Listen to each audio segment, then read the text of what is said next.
Hello everyone and welcome to the stream. Today guys, we are back in business once again with a single faction tournament. So this is our casual tournament we have here on the channel where you basically pick one faction and that is all you play the entire way through. So quite a bit of fun. One Sigvald to rule them all. And as a matter of fact, I don't think we had any Chaos make it. I don't think we've ever had Chaos make it to a top 8. But today we have Bretonnia, Greenskins, Bretonnia Wood Elves, Lizardmen mirror on the bottom, and then we have Dark Elves. Oh, you know what? We actually do have a Chaos player who made it to the top 8. Swarv on the bottom side of the bracket, so that is going to be going down here in a little bit.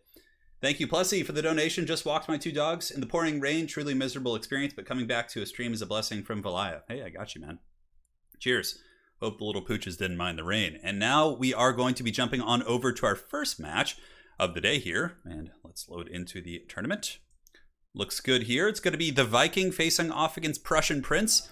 In this best of 1 showdown, we have Bretonnia against the Greenskins. So I would imagine it's going to be the dreaded Enchantress Blob facing off against, I don't know, Grom the Paunch maybe. Skarsnik's all, pretty decent there. He's got the fermented fungi. He can do some nasty stuff for sure. But Sigvald the Dark Lord, I know. It's pretty funny for sure. But yeah, I think we're about good. Let's go ahead and load into this bad boy. The Viking versus the Prussian Prince here. Let's see what's cracking. Let's see what schemes they got. You guys want some Tretch? Yeah, it's crazy. Chaos usually doesn't make it to top 8, but on the bottom side, we did have a Chaos player advance. He actually beat some serious competition. Yeah, he had to beat a couple Skaven, I think. So that'll be fun to see. Hey, Pepe Hands, thank you, man. Yeah, Anthony, yeah, I went with a double Hellblaster build, and it didn't work out too well. It's a build I've been wanting to try. It's a little bit memey. I was like, maybe you catch someone off guard, but there's a reason why it's a little bit of an overload for sure. I should have just gone with my regular Empire build, but you know what? These tournaments are a good place to try new builds because it's just best of 1. So if you lose, you could just move on and do other things. So now we're here. So if we take a look here at the Viking, he's got Wurzag dancing on foot. Okay, a little bit susceptible to being sniped, but again, he does bring the Effigy of the Git, which is very useful at locking down elite cavalry. He does have Brainbuster and Fist of Gork in Gaze of Mork. And then he's got double Hag, so the Hags are just going to be there to slow, so they both have Mither. And that's all it really is. They're just slowing mechanics. They're high mass. They got their sacks of meat. Those ladies are ready to party. How does one get involved in the tournaments? Well, all you have to do is be in the Discord, and when we put up an announcement, most of my tournaments are open invite. So you just sign up and play. You just sign up and play. Indeed. Oh, Anticity was disappointed. Yeah, I know. So Anticity then played the Viking, and I think he ended up losing that one, which is unfortunate because Greenskins, I think, actually do have a pretty good matchup against Wood Elves, whereas Empire, I think, is a little bit more even for them. Maybe even Wood Elf favorite. I don't know. Pretty close, actually. Anyways, he's got the Arachnonaut Queen here in the back to help fight the Bretonnian cavalry monsters, things like that. Spider Rider archers and some Wolf Riders as well. Now here for the glorious legions of Bretonnia, who shall be led by the Prussian Prince, he's got peasant mobs. Here in the back, he's got spearmen at arms backed up by peasants with the pox arrows. And companions here, he's got questing knights, Knights of the Realm, and on the far side, he does also have more Knights of the Realm and more Knights of the Realm. Yeah, it's just a super cav heavy army. This is some serious shit right here. And of course, the classic Bretonnian competitive composition, which is going to be the dreaded, Enchantress Double Paladin, super strong. Double Paladin can goon the Hags. They can go after Wurzag. They have healing, and with the Enchantress, it's a very nasty combo. So yeah, the unit scale is correct. We're all good. Nakai the Chad, love this tournament model. Tretch versus Nakai for the finals memes. Yeah, I don't know if that's ever going to happen. Like, ever. Yeah. In the finals, when everything's at stake, they pick the meme characters. Yeah, the graphics are a little bit lower. Yeah, no, I forgot to turn them back up after yesterday's 2v2. So after this match, I can go ahead and reboot the graphics up to the higher settings that I usually use. So who are the top 3 factions in multiplayer? I don't know. Greenskins, Skaven. I would say Greenskins and Skaven are up there for sure. Bretonnia in the hands of the right players can be very scary. Definitely maybe some Vampire Coast action. Yeah, I would say. It's hard. I'd really have to think about it. A little bit more complex for sure. So the Greenskin Dread Horde is going to be advancing. The Orc Biggins, it looks like, yeah, it's all Orc Biggins mostly. Orc Biggins are pretty classic in a lot of matchups. People like to spam them against Wood Elves, and Bretonnia, it also has some teeth for sure. The Viking saying for Lord something or other. Not really sure about the reference. Hey, Fritz, thank you for the fiber, man. You're the Haggard Prince. I'll take it, dude. I'll take it. I am the Haggard Prince. I've assumed this role. So the Giant River Troll Hag is moving on. There is a chance for that in the Legendary Lord tourney. Yes, there is actually. So Tretch and Nakai could end up fighting if they both make it past their group stages. I think they're in different pods in my Legendary Lord tournament. So we'll go ahead and double check on the double Guardian. Guardian here and Guardian. No, he only has Guardian on one of them. So yeah, there's currently an issue with double Guardian where it's bugged and it actually stacks. So it literally gives you like an absurd amount of physical resist. So he only has it on one though. So he's clearly paying attention to the rules. So here they come. The Arachnaut Queen dropping some spider hatchlings on top of the peasant mobs. Better be careful though. Enchantress is on a bloodthirsty unicorn, which is going to be surging in, and here she goes. Ramming the spider in the back, getting a little bit of free HP, and also doing an Awakening of the Wood here on the Orc Biggins. But then she gets slapped with an Effigy of the Git here from the Viking. But the Paladins are there. They have the Guardian, and they should be able to kind of save this situation. Brainbuster going down from Wurzag. Nice one there by the Viking. Though the Biggins are now in sustained combat, could start getting some decent value. Hatchlings in the back are shut down by some questing knights going on a quest to battle those dudes. And so far, the Viking getting some pretty good trades here. The Enchantress is going to get a sack of meat to the face, and the Paladins are kind of pinned in by the Biggins here. He's probably going to need some cavalry, honestly, to salvage this situation. Some Goblins being sent in to screen and buy time for this blob fight, which is going very well for the Greenskins. But the Knights should be able to force path their way through. Yeah, the two Knights here just overwhelm those Biggins, just sheer numbers of Knights of the Realm. And now they're going to be able to pile in, which suddenly could turn this into a bit of a scary situation here. Awakening of the Wood once again going down here in the back against those Orc Biggins, trying to break them off so the spider is a little bit more isolated. And now it looks like the Enchantress and the Paladins, though they did take a lot of damage, should be able to escape. And many of the other fights are certainly going quite well for the Bretonnians. Knights of the Realm are kind of cleaning up shop all across the board here. Frontline fights here, peasant mobs versus goblins, you know, obviously you know how that's going to go. But for the most part, the Bretonnian cavalry kind of ignored this whole flank and is just swarming over here. And this is really, really problematic for the Viking, the fact that his lord is surrounded. Wurzag only has 25 melee defense, one of the squishier characters for the Greenskins. And yeah, this is really turning into the favor of Bretonnia here, as the two Paladins are able to beat down that Giant River Troll Hag, the spider surrounded by anti-large knights. Wurzag is being hammered by the Knights of the Realm here. And are there any Biggins nearby? Yeah, there's some Biggins here and here. They need to collapse down this direction and help out in this cavalry situation. This is for sure the epicenter of the battle and is going to be the deciding point, right? I actually think maybe grabbing a Paladin. Yeah, it looks like he shatters a Giant River Troll Hag, and now the big old Arachnaut Queen is getting poked on by the Paladins. People used to think this was actually a really bad matchup for Bretonnia, but I think as Bretonnian players evolved, it became a pretty decent one.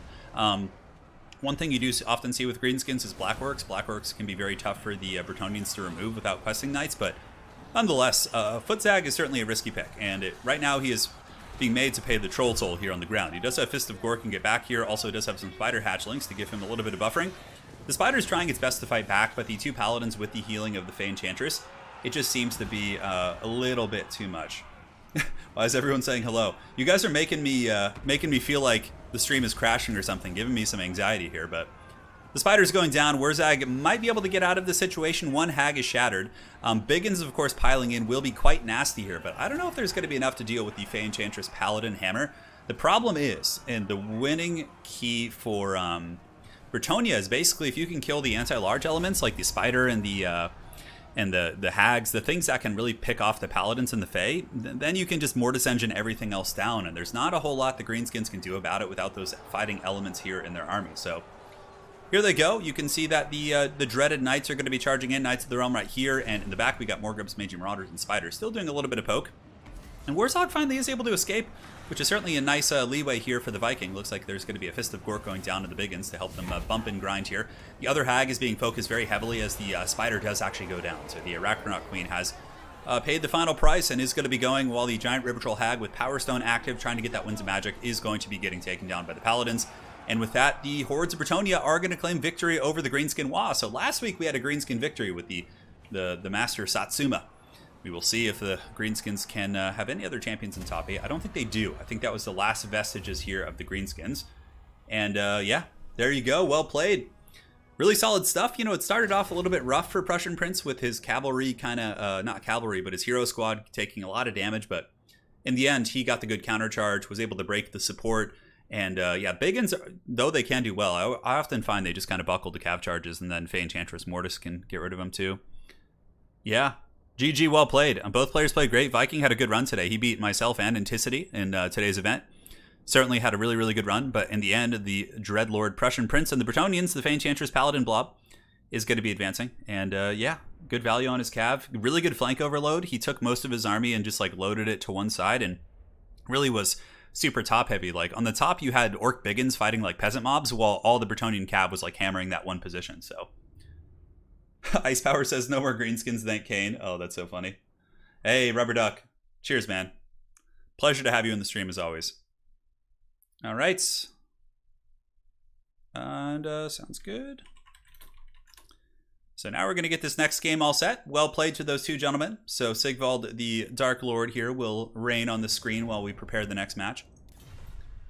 And I can update my graphics, although that felt really smooth. Part of me is like, you know, maybe I just kind of leave them like that. Anyways, let's put them up to high at least, so the ground doesn't look like a moving potato. All right, so setting up the lobby once again. Looks good. And next up on our challenge page, we have Falcon versus Zablasky, the Russian duel. Falcon versus Zablasky. We'll get those bad boys in here. We'll update the nameplates, and we should be all set.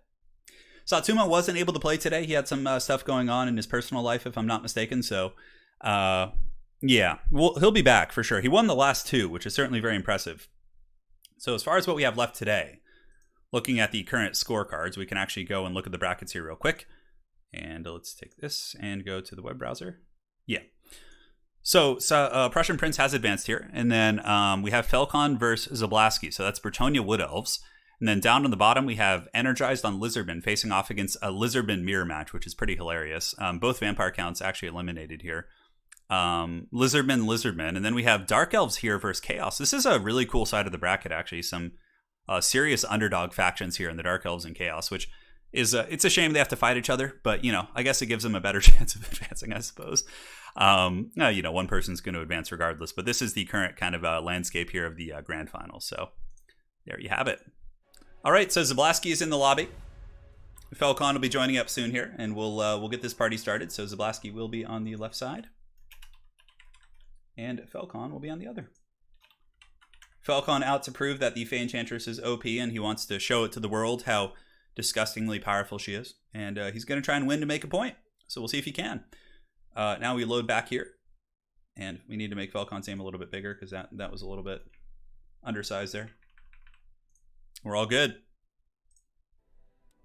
All right, cool. I played Empire today. Yeah, Empire's a tricky one. If you run into vampire counts or dwarves, you tend to just lose if you're against an equally skilled player. Aside from that, Empire versus Greenskins is a fine matchup. I certainly, it's one that you can win. So, I just, my build was pretty weak, so I paid the price. I wanted to try double Hellblaster, and this seemed like a good opportunity, but it just, the Greenskins are so good at swarming, and once they close the distance, it just doesn't have too many good targets.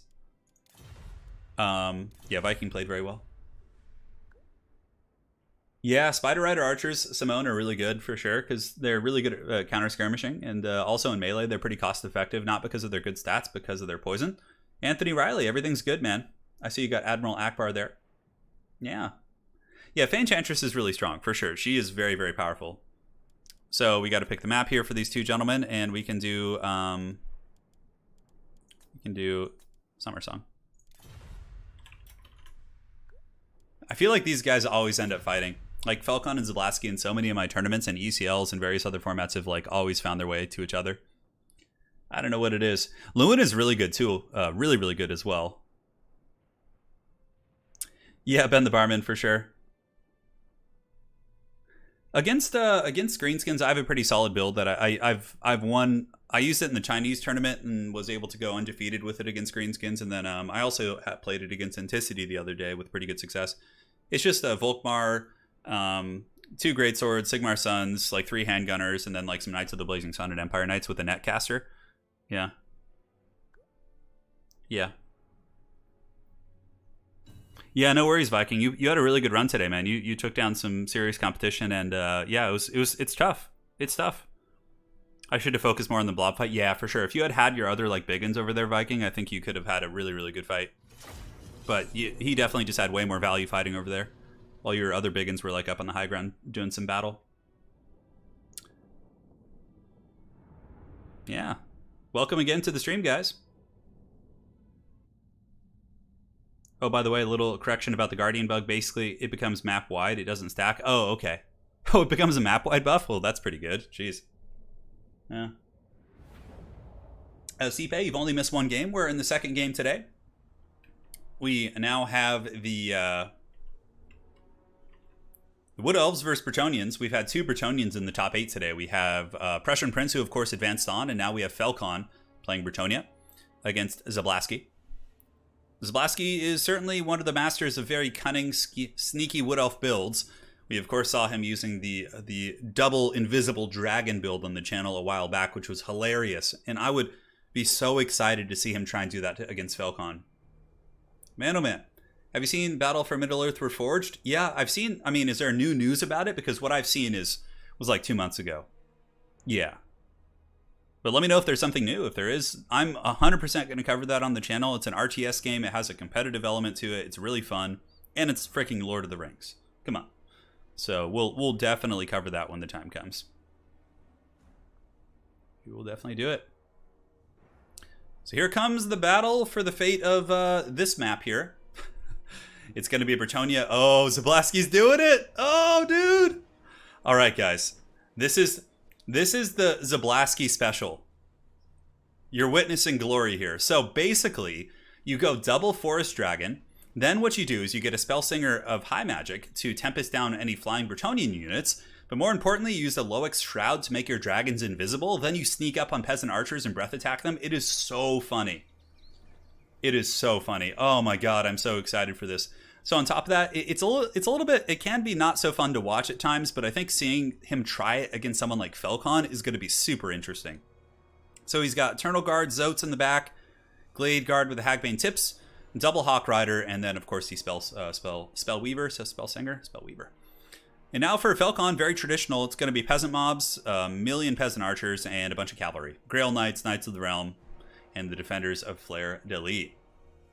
Well, when I saw Zablaski make this work the first time, it was against Xiphos on Bretonnia. So that was certainly a strong test, because Xiphos is 100% a top tier player. Faust, forcing T2 remind people to like. He's too nice not to, or too nice to. Thank you, man. Faust, appreciate the donation, dude.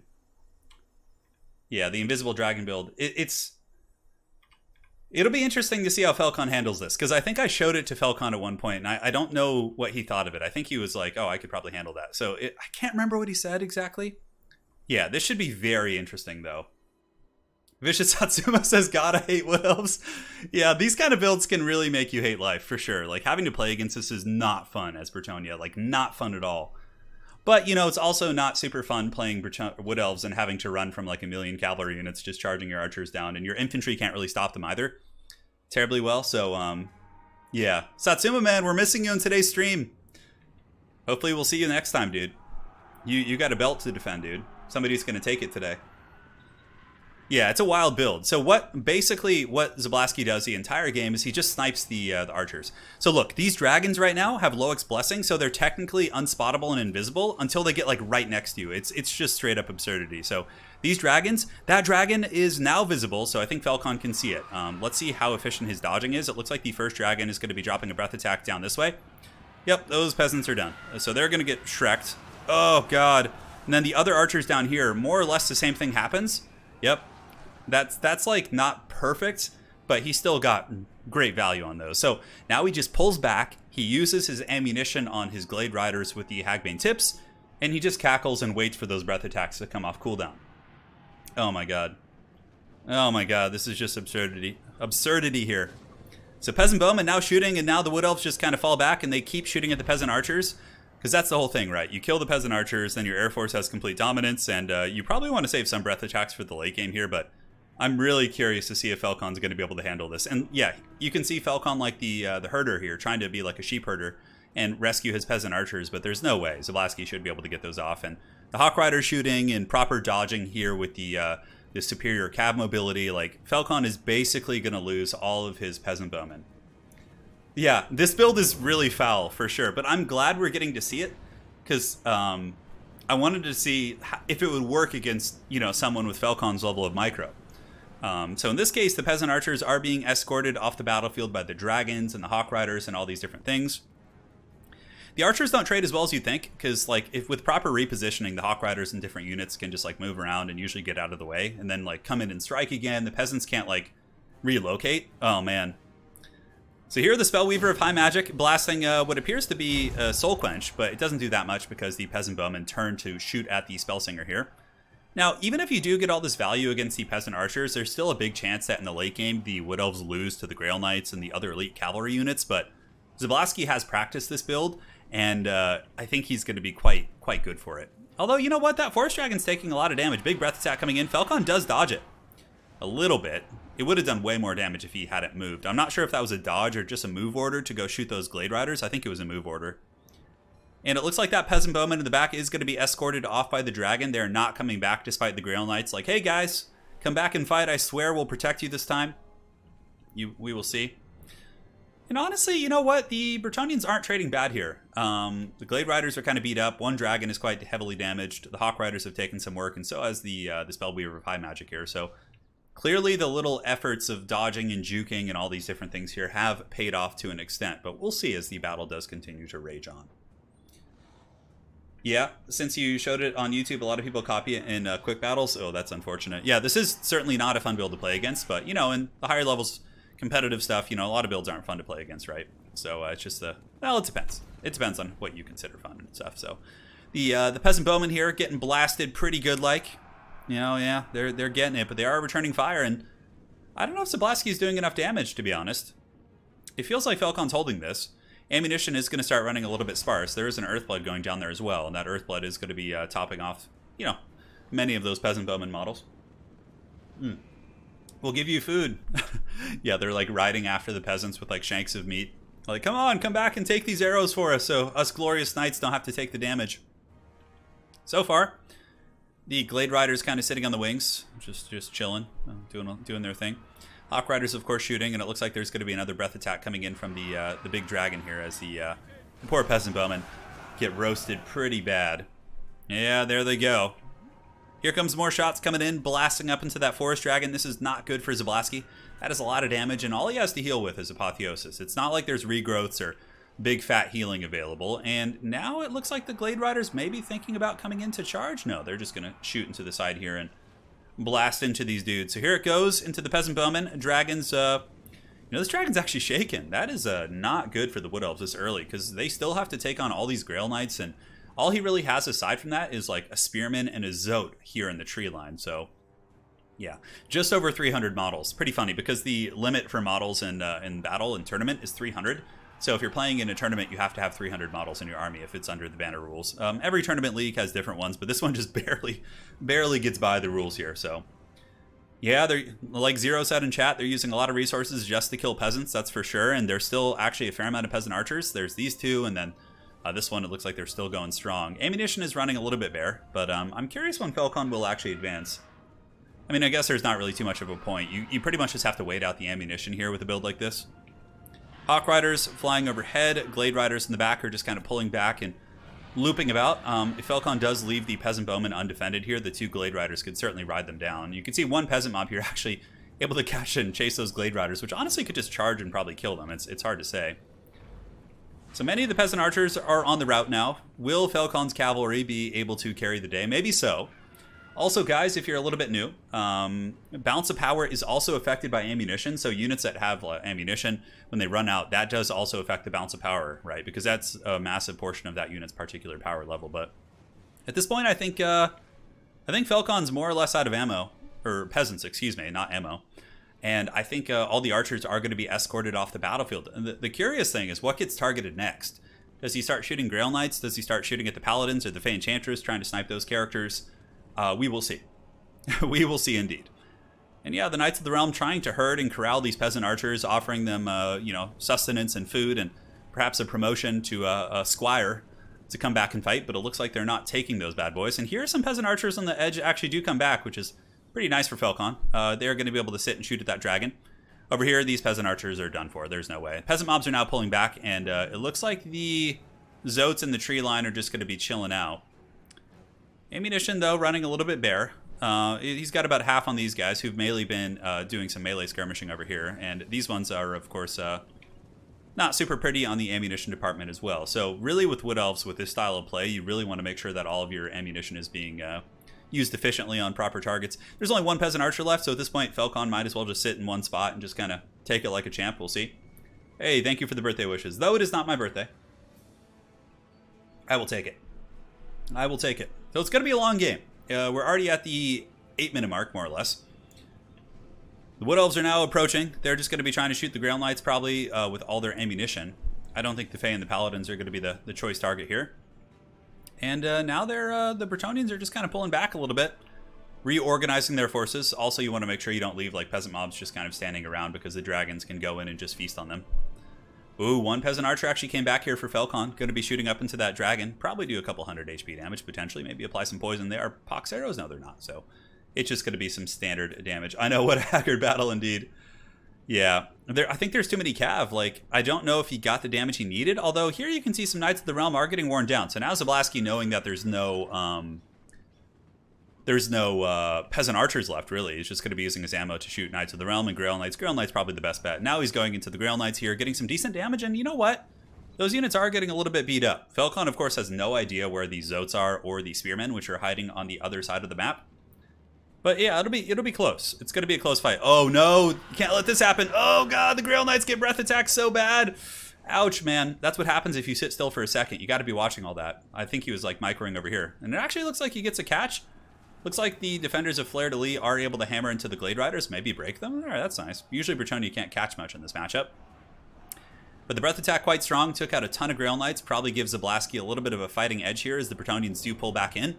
A couple Peasant Archers here. Looks like 31 models are able to get some blast in. And these guys actually getting huge value. The defenders of Fleur de Lis able to hammer down these Glade Riders and potentially rout off this other unit of 30, which it does have pretty good ammo, but we'll see. Dragon's coming in, and Dragon will be able to break them, and the Spellweaver as well. So in the end, probably will be an advantageous trade here for Zablasky. So now Falcon has reformed his ranks. He's in a tight formation once again.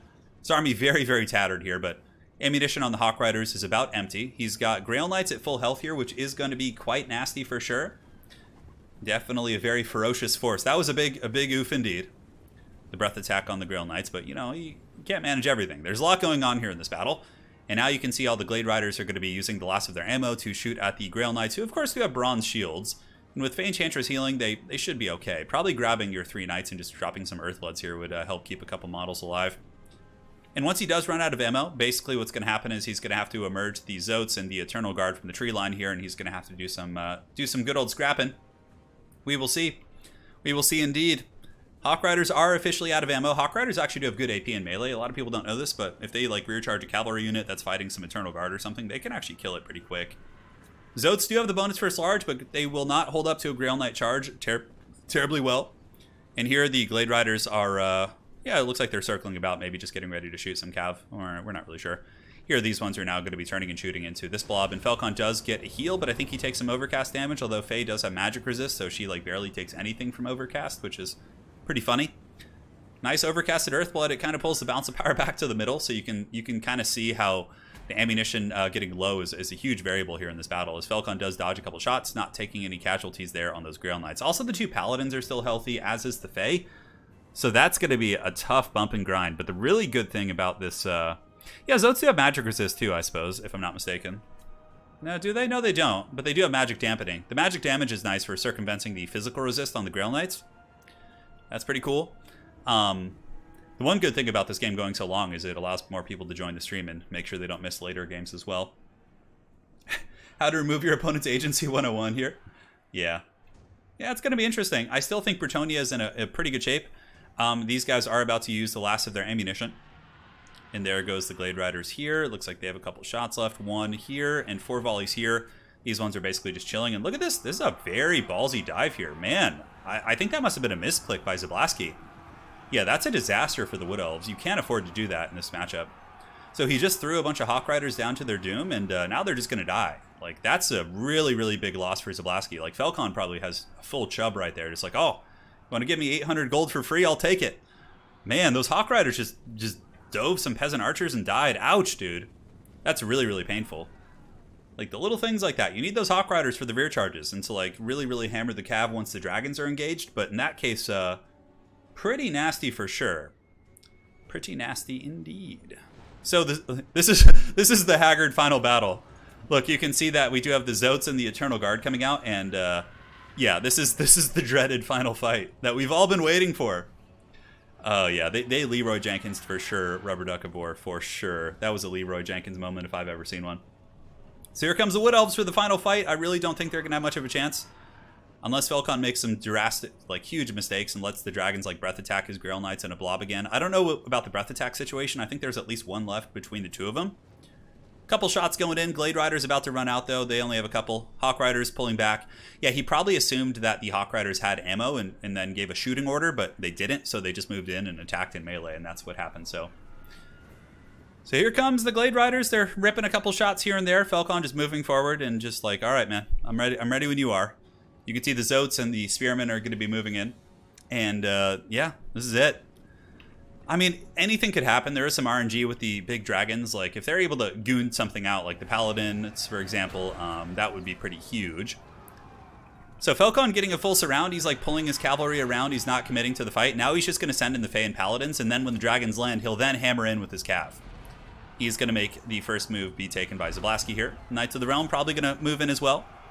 And the Fae Paladin squad, man, it's hard to break. And here comes the Bretonnian surround. This is very similar to the replay I saw with Zyphos here. But no players here, just suffering, says Faust. This is suffering for sure. I would be so sad. Yeah, and it looks like Falcon's going to win it. The Spellweaver of High Magic is getting crumped super hard. These Zotes are already dead after like 2 seconds of fighting. And the dragons are pulling in, but Falcon is like leaving Cav in reserve. He's so clever with this here. And now he's going to pin in the dragons. And there is no way the Wood Elves can win. It's over. So the dreaded Zablaski build has been crushed here by the Dark Lord Falcon. There you go. Oh man, that was funny. Here comes more cavalry, but there's no way. Yeah, dragons are dying. Fae Enchantress Paladins are just cackling in French there, and that's gonna be it. Wood Elf army breaks as soon as it has to land. Yeah, definitely. That build is very hard to play against, but you need to have that discipline. And yeah, there you go. that was something. That was something indeed. So value on the dragons, 1,400 and 800. Hawk Riders got 750, 975, and the Glade Cav all did pretty decent for sure. But Zote's got like almost nothing. Fae, yeah. I mean, there's nothing really to look at in the value department here. Yeah, the dreaded invisible dragons have fallen this day. They have indeed, my friends. They have indeed. So we can go ahead and get ready for the next match here. Let's go ahead and go to the Sigvald graphic. One Sigvald to rule them all. We can even do a little Palpatine cackle.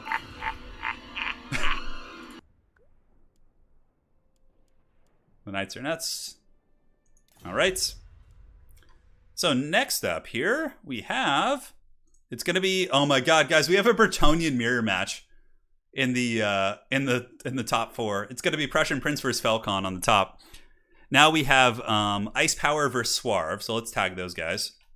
Ice Power versus Swarv. I think Swarv is his name. How does he spell that? Oh, it's with an O.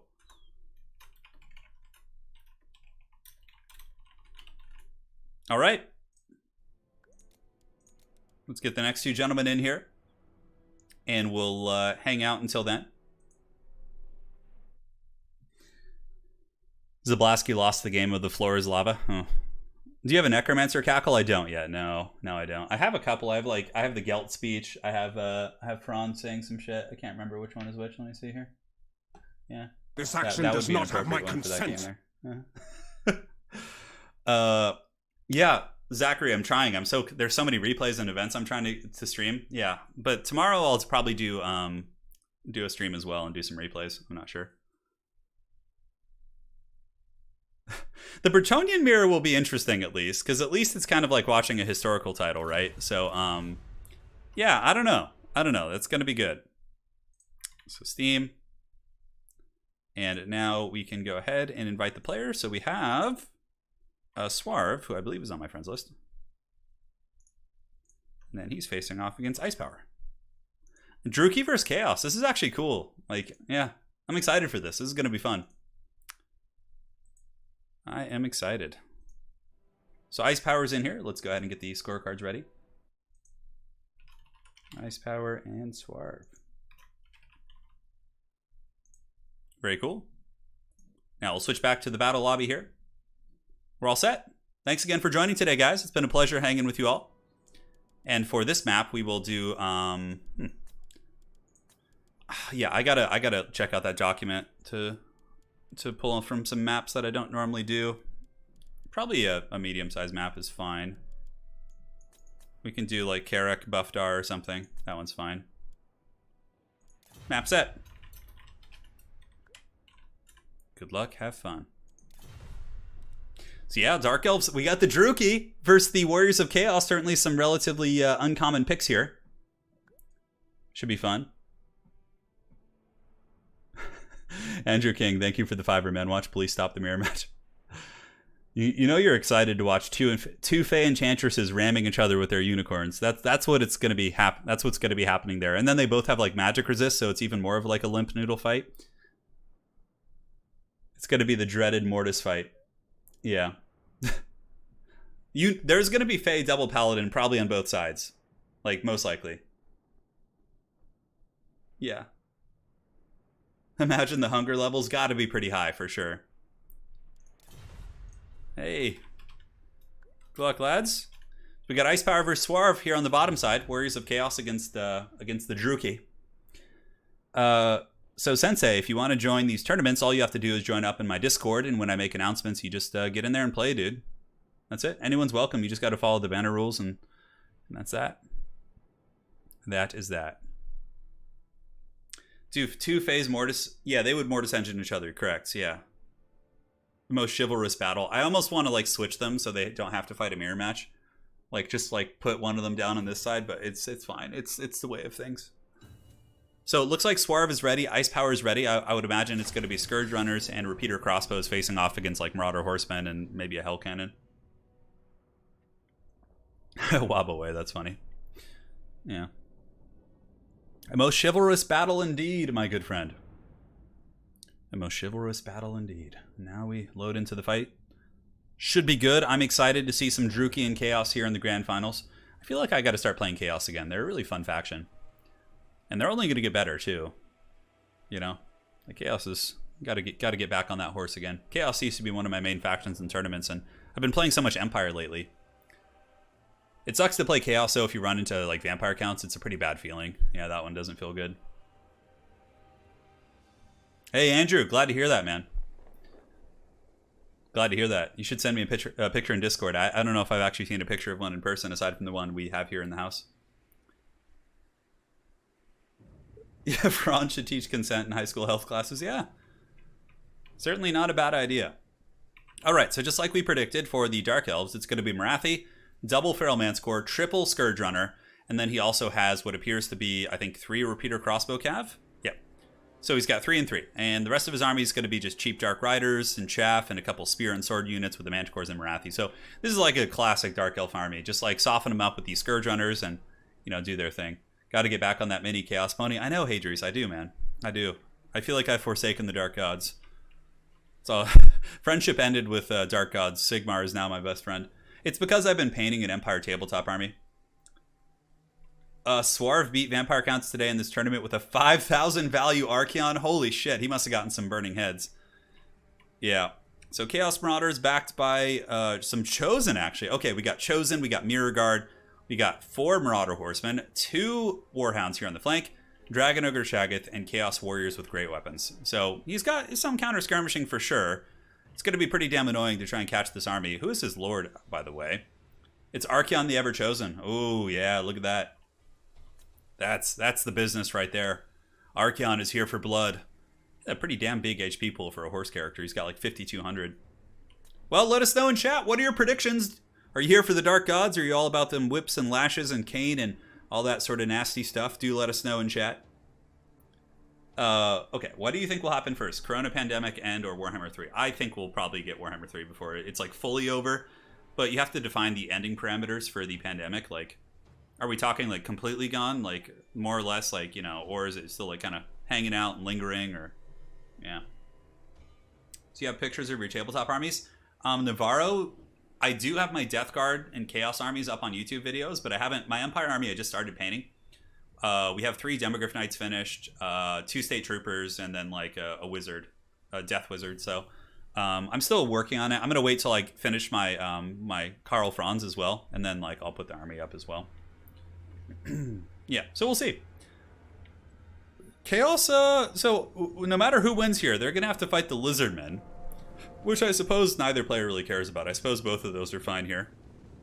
Scourge Runner is gonna be doing a little bit of poke and stroke. Yeah, the repeater crossbows. That is an annoying army, dude. For Chaos to play against. You can, of course, you know, bring in like a Hell Cannon. I often like to see a single Hell Cannon in the back. It just like forces the Dark Elves into a position where they have to kind of attack you, and you can just like screen them with shields and stuff. But now the Scourge Runners are shooting in some Marauders with a little bit here on the edge, and we do have the Marauder Horsemen pushing up with some Warhounds. It looks like Swarv crashing in from a couple directions, actually. Gotta watch out, though. Dark Riders can swoop in at any moment and probably do some good damage against the Chaos Warhounds and things like that. So, we will see. Dude, Gokthim, I have no idea how to use Instagram. Like, no idea. Yeah. No idea. This is Scientists Define End, Define Pandemic, yeah. So here you can see the Marauder Horsemasters able to get some decent damage on the Dark Riders when their back was turned. Here, the Doombolt is going to be going down as well on top of the Marauder Horsemen, but a little bit of a trade. Hounds are traded for Dark Riders, basically, and 1 unit of Marauders is actually terror-routed, but nonetheless, it's a relatively even trade here on the flank. Maybe Ice Power has gotten a slight edge in that regard. Here you can see the other Marauder Horsemen also being picked apart pretty heavily by the Repeater Crossbows and the Scourge Runner play here from Ice Power Total War. Now, Frontline Fight will be happening soon. One Manscore does decide to land on the ground. Really risky, actually. And is it going to get back up? I mean, if Archeon's able to get a Manscore pick this early and the Shaggoth is coming in as well. Oh, man, Archeon hits so freaking hard. And that Feral Manscore is Rampage. That's a really unfortunate loss here for Ice Power early on. He does get a Soul Sealer in response, which kind of tickles the pickle here of Archeon, but not enough to really push him back. And you can see that Feral Manscore is going to be running for the hills. -9. I don't know if there's going to be follow-up. Manscore might come back and still be a significant player here in this game. I think Chaos's army might be a little bit too split up because they're just kind of... a lot of their units are engaging all over the place, and they're sort of being picked apart in some areas. Granted, that Manscore pick is really, really nice for the Warriors of Chaos. And now Archeon is just kind of pushing forward with its Shaggoth while the Horsemasters continue to throw with that Manscore. As a matter of fact, I wouldn't be against Fireball spamming on the Feral Manscore. Although he didn't bring Fireball, because you could Rampage that thing out of the sky here, so who knows. Mirror Guard and Chosen and all these elite troops are now pushing forward. It looks like there might be a charge coming in from the Dark Riders. Hard to tell. Nope, they're kind of teasing the idea here, but it doesn't look like they want to. Marauders, in the meantime, in sustained combat versus Scourge Runner Chariots, also being blasted. Certainly not fun for them, and it looks like Archeon is going to be dropping a Burning Head, but Ice Power in that very moment was repositioning, and he was able to dodge that Burning Head more or less, so not going to be too great. Might do a little bit of damage there, but yeah, he only has Cascading Fire Cloak and Burning Head, so I don't think either of those is going to be super solid here. So yeah, the Manscore certainly took some damage, but it's back and still could be a good diving tool in the late game. And now the Dark Elves are still kiting back, pulling in all directions here. Both players saying good luck, have fun, all that sort of good stuff. Just checking chat to make sure there's no questions. 1 unit of Marauders is blasted here. Ammunition for the Repeater Crossbows is pretty good, and the mobility for Chaos is still online. We have still, I think, 3 Horsemasters here. Got to be careful with them, though. That's pretty much his only recourse for fighting back in this situation. So right now, it looks like there's going to be some sort of witchcraft going down. Maybe a Doombolt from Marathi, or the Wand of Koraidon. Yeah, it's going to be dropping down on those Chosen. We'll do a little bit of damage, nothing serious. Dread Spears, of course, getting karate chopped. Ooh, that was actually really good. That did a shit ton of damage. Okay, I wasn't expecting that. Anyways, Archeon and the boys working on the Dread Spears with Sigvald's personal bodyguard, the Mirror Guard here. Marauder Horsemasters getting out skirmished pretty heavily by the Scourge Runners as well as the Dark Riders. And now the Mirror Guard have piled in against the Bleak Swords with the Chosen, it would appear. Yeah, Chosen getting in there, and yeah, Archeon trying to get back here, but he's not going to catch those guys. A big thing for him here in this game is going to be making sure to dodge all these different attacks, right? Or the Repeater Crossbow volleys. If he lets those volleys just sink into his Shaggoth and Archie, he could be in some big trouble. So Marauders here, of course, instantly terror-routed by the charge of the triple Goon Squad with Marathi and the Manscores, but that Manscore might get trapped on the ground again. Oh, Archeon, and Archeon rampages the Manscore. It looks like 1 Manscore here should die. With proper control, that thing should be paying the troll toll. Although now the Repeater Crossbow is maybe going to be turning and shooting. And the Manscore does get away. It might rout off the battlefield. Hard to say. Archie might be able to get it too. He's got Foe Seeker. Nope, looks like he gets back up in the sky. That's definitely a little frustrating, but Chaos still has its Mirror Guard. It still has Chosen and Chaos Marauders and some great weapons here as well. So the Druki continuing to expunge their ammunition here into the Chaos army. Really, really good value here for sure. This one Scourge Runner chasing off these 3 horsemen is value city. There's a chance a couple of them might come back, though. We'll see. Ammunition on the Scourge Runners is about empty. All he has left is the repeater crossbows. Still going. Looks like 3 of them. This one's at about 15% ammunition. This bad boy at about 35 and about 35 here, give or take. So, but the Mirror Guard are happy, man. They're getting to chew down the Bleak Swords and doing their thing. Dragon Ogre Shaggoth moves in with his big crumping hammer as well, and I would imagine Archie has got a burning head waiting in the wing somewhere. And that other Manticore appears to be running off the battlefield. It might come back. It does have 193 HP, but ooh, is this going to be a Soul Stealer? Nice one right there. We'll see if the Chosen can get out of the hitbox. They do not. So the Chosen get hit, the Mirror Guard get hit, and yeah, pretty much all these guys are going to pay the price. Archie trying to get over here and chase. He's getting a little bit sick of being shot at by these repeater crossbows. I don't blame him. Mirror Guard might still be able to win this fight. Not if the Chariots charge in. That could be a little bit problematic. And the Chosen are just being hammered, despite their silver shields. That has a lot of stopping power. Ooh, will Ice Power see this, though? He does see it, maybe a little bit too late. Some of them do get kind of their gooses cooked, but no, in the end, it doesn't do that much damage. So now Chaos is kind of in that point where they got to Netflix and chill. They just got to sit back and let the Dark Elves do their thing, because Chaos doesn't have any ammunition or skirmishing elements, so they're just going to have to take this one like champs. And that's oftentimes, like I said, why I really like to see Hell Cannons here in this matchup. Especially Soul of Damnation, it has 40 ammo, so that thing can just sit and rain fire all frickin' day. So Swarv here, going to be pushing in with the Dragon Ogre Shaggoth to do battle here against these Scourge Runners, and he might actually get some damage. That Scourge Runner is a little bit trapped up, and here comes the Shaggy. Looks like one of the Scourge Runners is instantly killed. Archeon gets in and might be able to hit the other one, so that's a very, very nice pick here for the forces of the Dark Gods. In the meantime, Repeater Crossbows charging into the tattered Mirror Guard, who are at -14 right now, so those guys probably going to break. Ice Power, as far as ammunition goes, what does he have? He's got none here. I think he might have some on these Scourge Runners that he's kind of forgotten about over here. And it looks like there's going to be another Soul Stealer going down here, so yeah, I think he's got a little bit of ammunition left, but we will see. Really nice Soul Stealer for sure.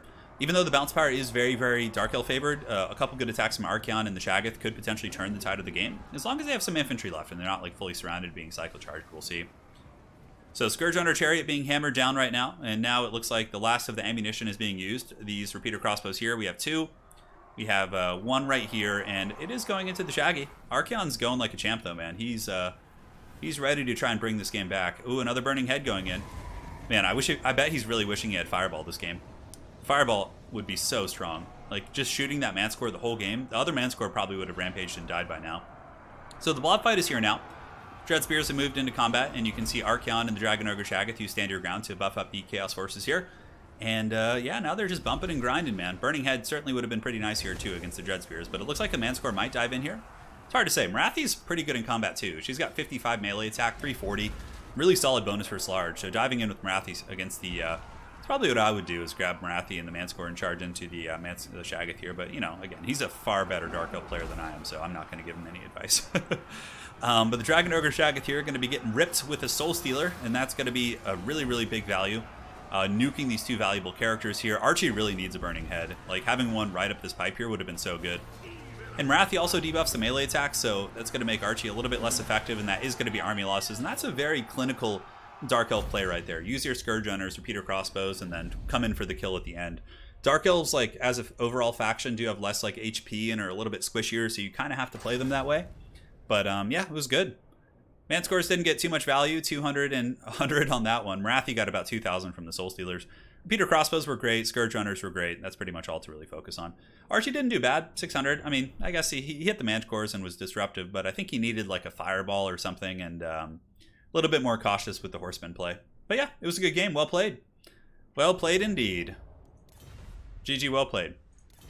All right, so next up, we have the dreaded Lizardmen mirror match, if I'm not mistaken. So let's go to the brackets.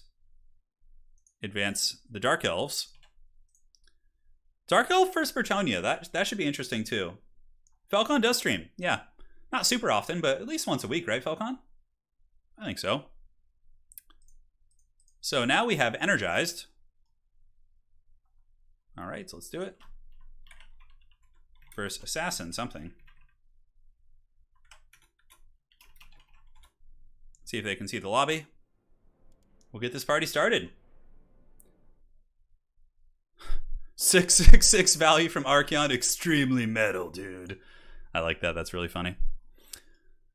So we have a Bretonnian mirror match on the top side, and then over here we have yeah, we got some action going on.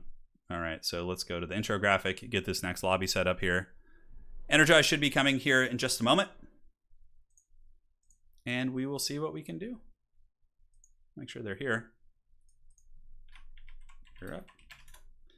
The cool thing about these tournaments, though, they're less competitive since it's best of one, is that you get to get it over with quick.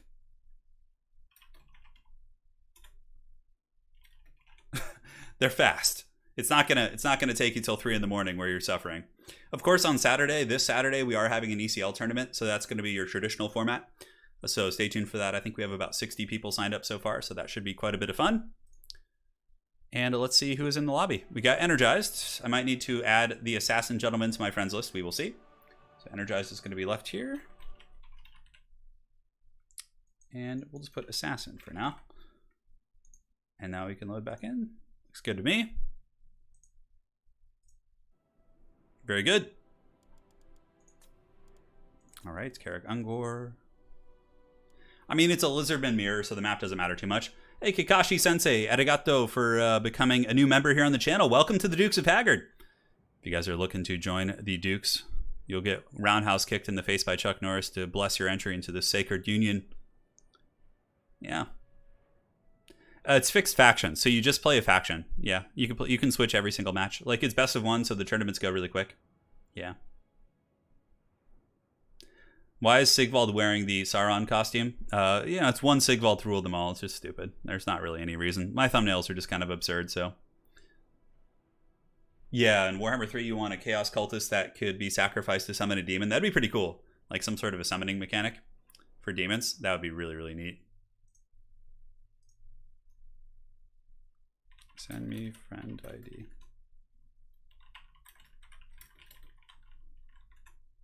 All right. You're my first sub on YouTube. I love what you do. Hey, man, that means a lot. Yeah, it's pretty interesting. Like the kind of streaming culture difference. Like on Twitch, like subscribers and membership type stuff is like much more prevalent, whereas on YouTube it's more like just general donations and things like that. It's very interesting to see the kind of the difference and talk to folks. It's not too late to swap the Bretonnian and Lizardman player. Dude, it has to happen. I'm sorry. What's better, Lord of the Rings or Star Wars? Lord of the Rings all day. Ashley would be my answer. Lord of the Rings is like my favorite films ever. Like the Lord of the Rings trilogy. Oh, I was sitting and painting some Warhammer last night, some of my Empire stuff, and I was listening to the Lord of the Rings soundtrack, and it just brought me such joy and such emotion. I was like, oh man, this is just like gold. Such gold. But that's just my opinion, of course. Everyone teach their own, right? All right. Energize says hello.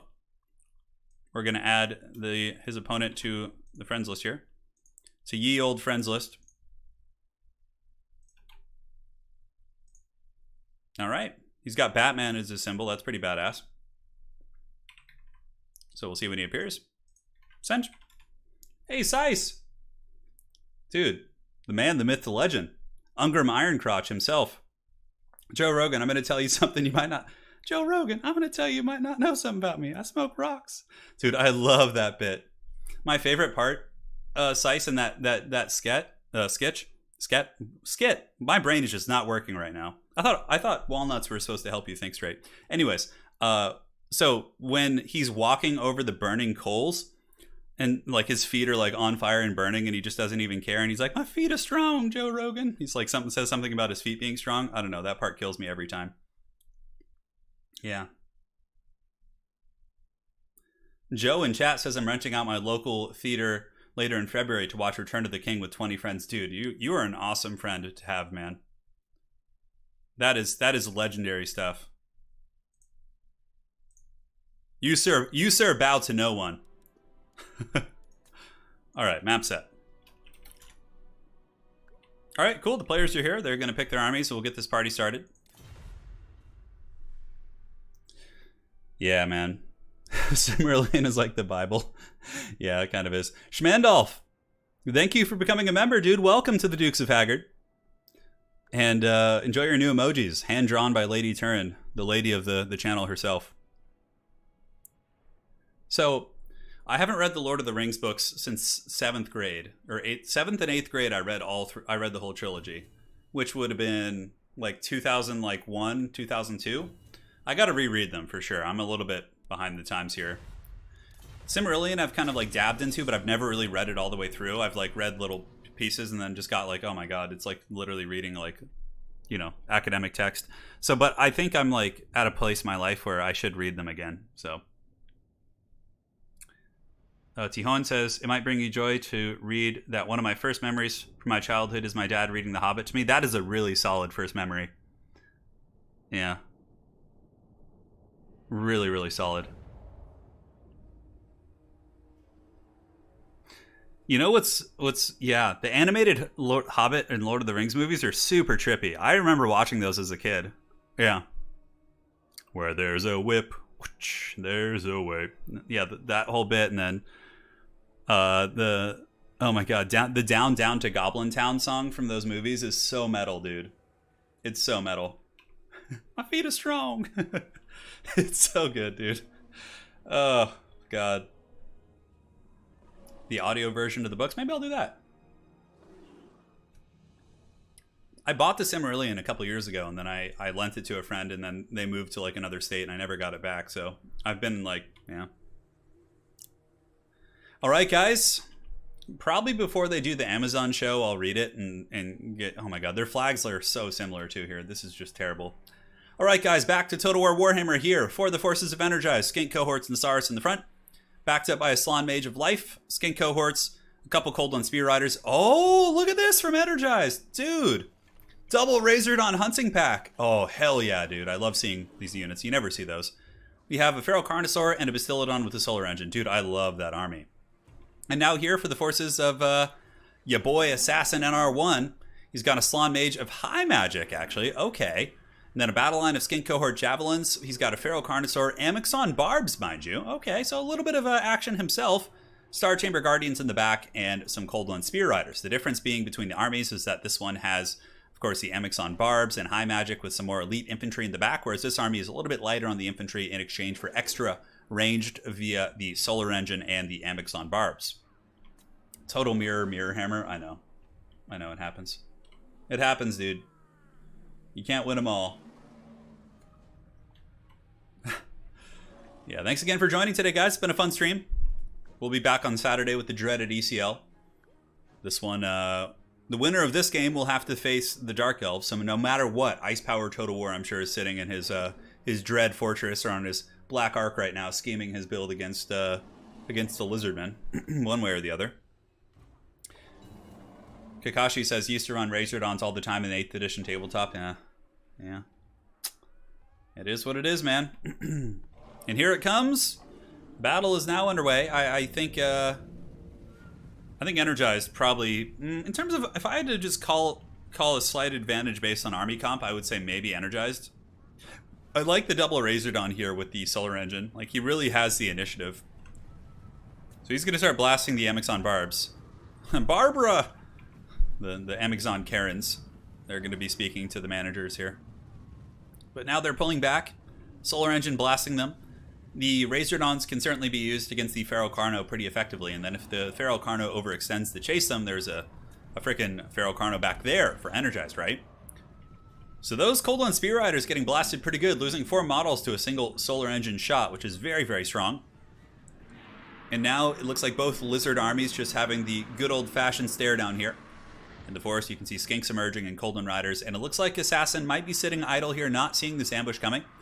Although he pulls back pretty quick, so good control there by Assassin. He does see that coming. He can pull back to Saurus, and he can live long and prosper. So now, what are the Razordons shooting? It looks like they're ripping their first volleys here into the Skinks. Probably just an auto fire, to be honest, not really a focus fire. But I would imagine soon he'll be getting his bearings. Here on the flank, we do have an engagement. The Cold One Riders of Assassin are battling with Saurus support and also a Shield of the Old Ones going down. So might actually be okay for him once the Saurus do get embroiled in combat there. And now both Razordons here for Energized are going to be turning and focusing all their fire here onto the Amixon Barbs, although that Slann also is able to take one of those shots in the face. A big Tempest going down, not Tempest, but Banishment from the Slann Mage of Life here from Energized, and it is able to nail those Temple Guard, and certainly some pretty good value there.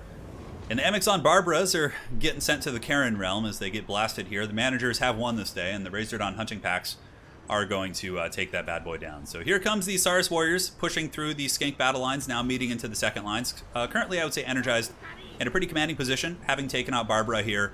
Now his Razordons should be able to shoot quite happily into the Feral Carnosaur of the Assassin. Granted, Assassin does have a good pin here too, as Feral Carno is getting the better of the Carnosaur of Energized. So he's really going to need that support coming in from the Razordons, which are actually... Oh man, look at the Razordons melting that Slan. That thick toad is getting punished, dude. It's so cool because you almost never see a Razordons, man, but those guys they're going hard. And now Assassin Slan Mage of High Magic is getting crumped pretty good here. Maybe he was expecting some Pterodon, so he wanted to have like the Tempest or something like that, but nonetheless putting up a good fight. You know, Energized is probably considered to be one of the best Lizardmen players out there, so you know, if you can scrap with him, man, you're doing something right. Slan Mage of High Magic here getting hit with an Apotheosis, now pulling back, and here you can see that the Feral Carnosaur of Energized is a little bit trapped up. Probably the one area of the battle that is going very well for the Assassin is that he does have Temple Guard plus his Feral Carno beating on the Feral Carno of Energized. But the Razordons are still quite functional here, and on this side it looks like Energized is holding his flank, so it's not like he's losing any flank positions or anything like that. So yeah, Falcon, no worries. You have connection issues. Can you play the other series first? Not a problem. We can totally do that, so you take care of that. Carter K, thank you for becoming a member. Welcome to the Dukes of Haggard. And may Chuck Norris bless your sacred entry here into the Legion, man. Thank you. Razordons getting a nice little Earthblood here, blasting the Carnosaur of the Assassin. So far, the double Razordons have really been an MVP, especially in tandem here with the Bastiladon. They've been able to focus down most of the high-value targets. We are getting a little bit danger close here to the army losses for sure. You can see it's really heavily in the favor of Energized now. It's the Carnosaur, the Slan, and all of the stopping power, including the Barbaras, are all running for the hills. I think the Amazon Barbs are gone. Yeah, these Razordons, man, they must have gotten a ton of value, at least 1,000 a piece, I would guess. And the cool thing is they're still actually very useful against the Saurus and the Temple Guard here on the ground if they decide to shoot. Yeah, let's see their value. Let's try and get that. Yeah, 1,300 value. Going to be diving into melee against Temple Guard. I think that might have been a bit of a misclick, but yeah, now he's pulling back. Though Razordons in melee do have, you know, 46 weapon strength with good AP. It's not like they're slouches or anything. So here comes a nice downtown shot, blasting those poor little skinks. Nice scrapping here by the Assassin, rallying his forces here in the front to hold back the Tide of Energized with a nice Hand of Glory, giving some melee attack buffs to his Saurus here. But the Carnosaur is coming for blood, and here he comes. He is getting in there, and he is going to be feasting on blueberries tonight, my friends, as the Slan Mage of High Magic is going to be added to the smoothie here for this Feral Carnosaur, as all blueberries are. Blueberries are pretty good. Although, to be honest, like blueberries by themselves, I'm not a huge fan, but I really do like the blueberries, like in pie, like a blueberry pie. Oh, God. Just such a chub. Although the best pie, in my opinion, is the pumpkin pie. I'm allergic to apples, so it's kind of unfair, but anyways, rant over. Well played. Awesome Pterodon play. 1,900 value on this bad boy. We do have 1,400 here, Solar Engine 600, and 1,200 here on this. Very, very solid anti-Lizardman build. And, you know, the Assassin had a good build, too. A little bit different, kind of similar in theory with the Razordons, but in the end, the superior firepower of Energized was able to pull out the win there. So, that is that. GG, well played to both of those fine gentlemen. Look forward to having you back in the tournament, Assassin NR1. I don't think I've seen your name in the top 4 here before, or top 8. So nice work getting here, man. And we'll see you next time. So loading into the lobbies here. Stay here. So we are going to play the game with Ice Power first. Ice Power. And he can battle Energized. So we will update the nameplates. Pumpkin pie is so good, dude. Oh my god. Just thinking about it is like... Energized. I meant to type. I don't even know what I ended up typing there. Key lime pie is pretty good too, for sure. Yeah, it's quite solid. These are all respectable choices, for sure. Come on, there you go. That looks good to me. Thanks, guys, for joining as members. It's a pleasure to have you guys here. And next up, we will do the... this is the one that Northern Chaos Waste, I think, is fine. Yeah, they get fight here. Yeah, streaming is my full-time gig, for sure. Yeah, it didn't used to be. But I've been doing full-time for a couple years now. Before that, I was an athletic director. I used to run sports leagues and things like that for a community organization, which was pretty cool. But yeah, this is my full-time jam now. You love deep dish pizza pie? Well, I mean, come on. Who doesn't love a good pizza? My dad is from New York City. So, well, originally from upstate New York, but he lives in New York for 90% of his life, 80% of his life. So I've had the dankest of New York pizzas. This isn't the one with the hill, is it? In the middle? Because that's the one I'm trying to avoid. Oh, okay, hold on. Southern Chaos Waste then. Yeah, I'm trying to avoid that one. I wish I could like actually see the map. Map changed to Southern. I was trying to avoid it. Alright. Cool, so we're on a better map now. No problem. So we have Lizardmen versus Dark Elves here in the finals. Pretty cool to see Lizardmen with some solid representation here. Austin says, hope to one day join you guys on Warhammer 3 when you get your PC. Yeah, man, looking forward to seeing you there. Should be fun. I made guacamole with some homegrown limes yesterday and oh, that sounds good. Yeah. I used to do that in my hometown. We had I had a friend who had like an avocado orchard, and we used to like just go there on Saturday nights and go ham. Ardelian, I think it's mainly because I think more folks in Europe play Total War. I don't think it has anything to do with me. I think it's very popular in Europe. So, I mean, it certainly has an audience in America, but overall, I think Europe as a whole, yeah. Falcon, you're good to go. Cool. You'll be up after this. We'll play the Dark Elves versus the Lizard people here. Should be fun. Both players saying good luck, have fun.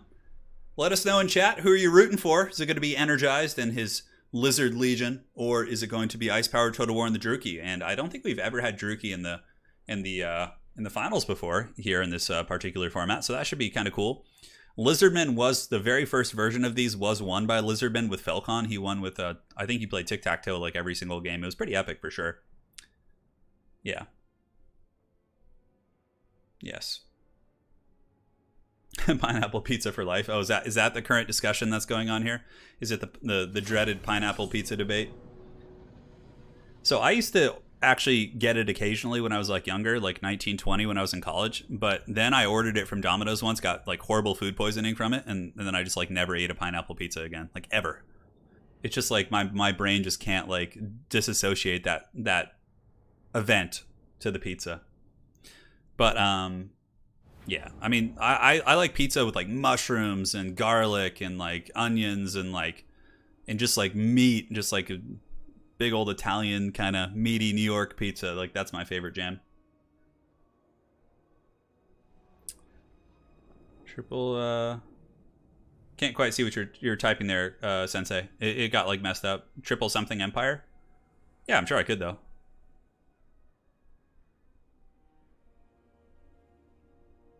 I hope the emos win, says Hank. Yeah.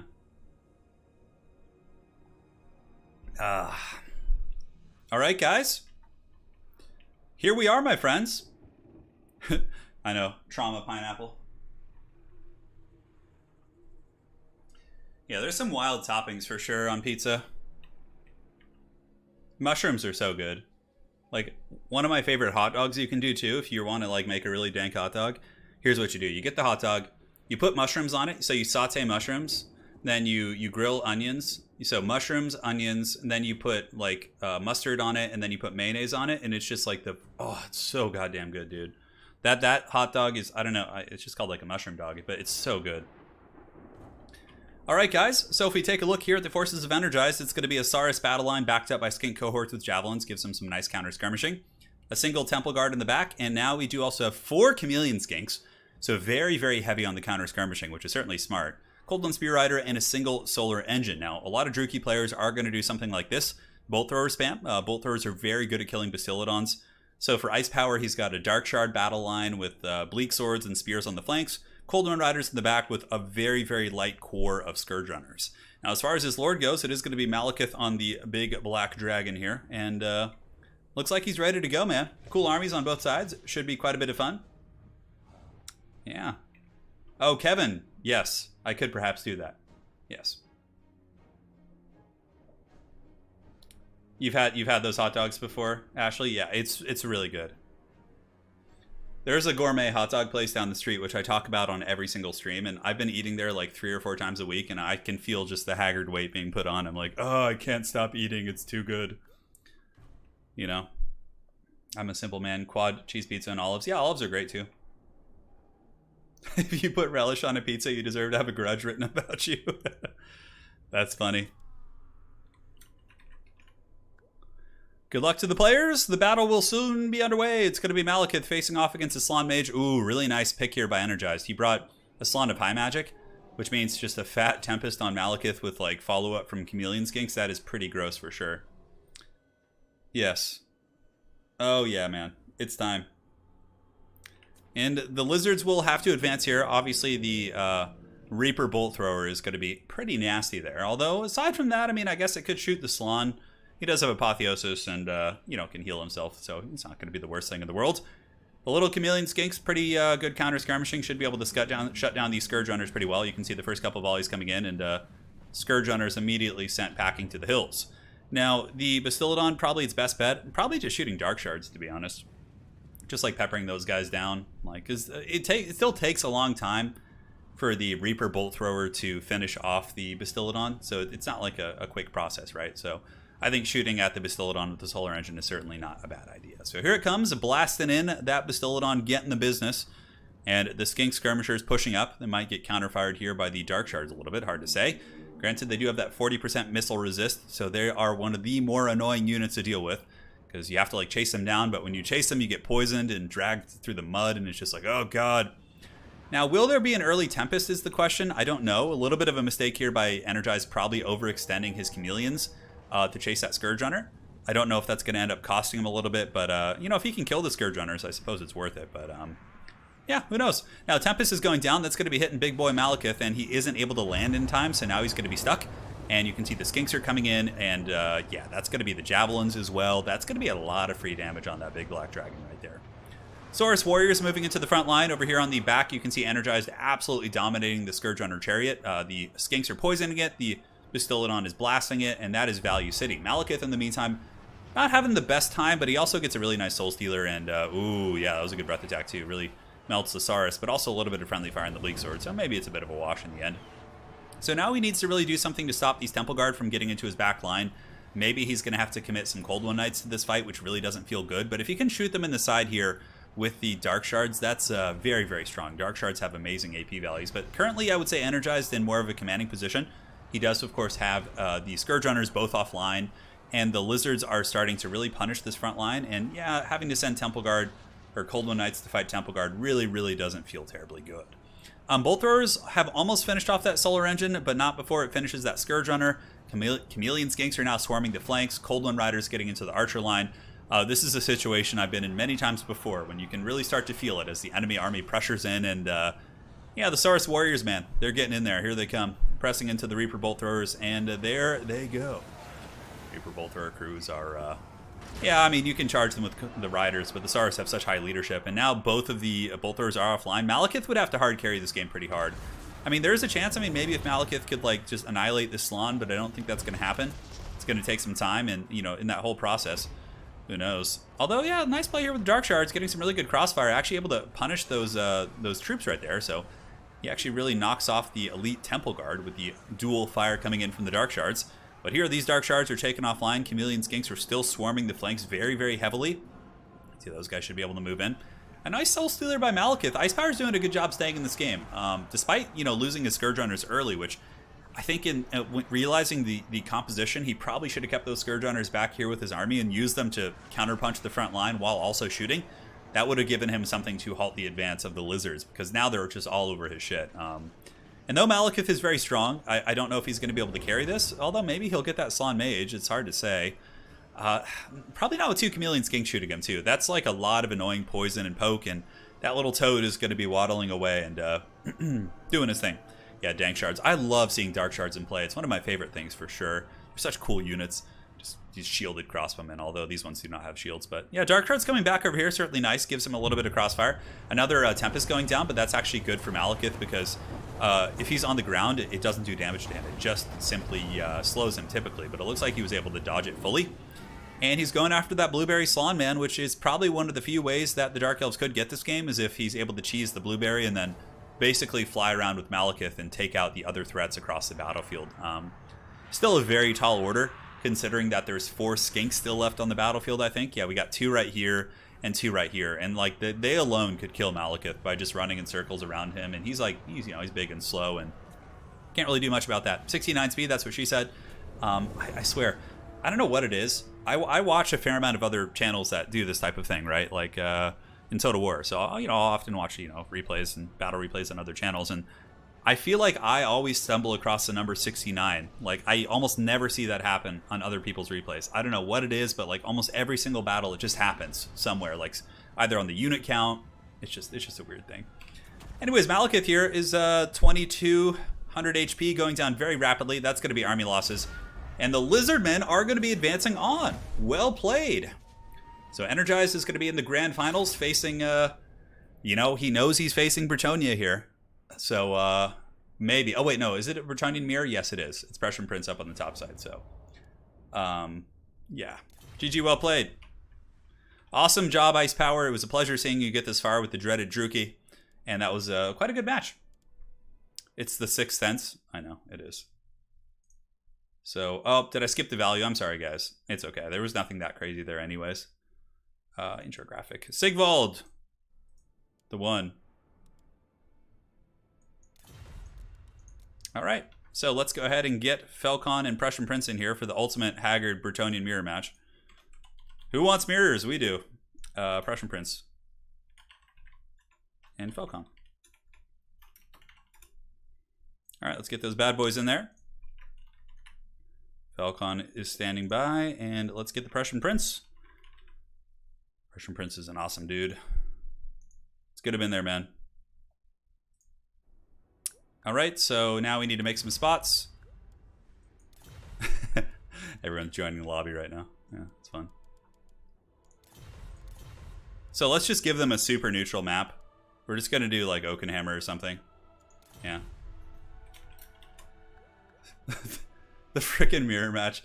Well, the thing is, they've had time to scheme this, right? So, yeah. Prussian Prince. Here we go. All right, it's cool. Well, this should be interesting, to say the least.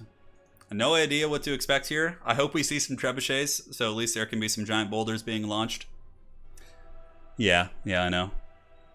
Bretonnia's been doing good in these tournaments. Yeah, Chase Gilbert, perhaps it is. When's the next tourney coming? Saturday. Saturday's our next tournament, so. Saturday we have an ECL, a standard format. Yeah. We do indeed. This is going to be a much more interesting and edifying game to watch.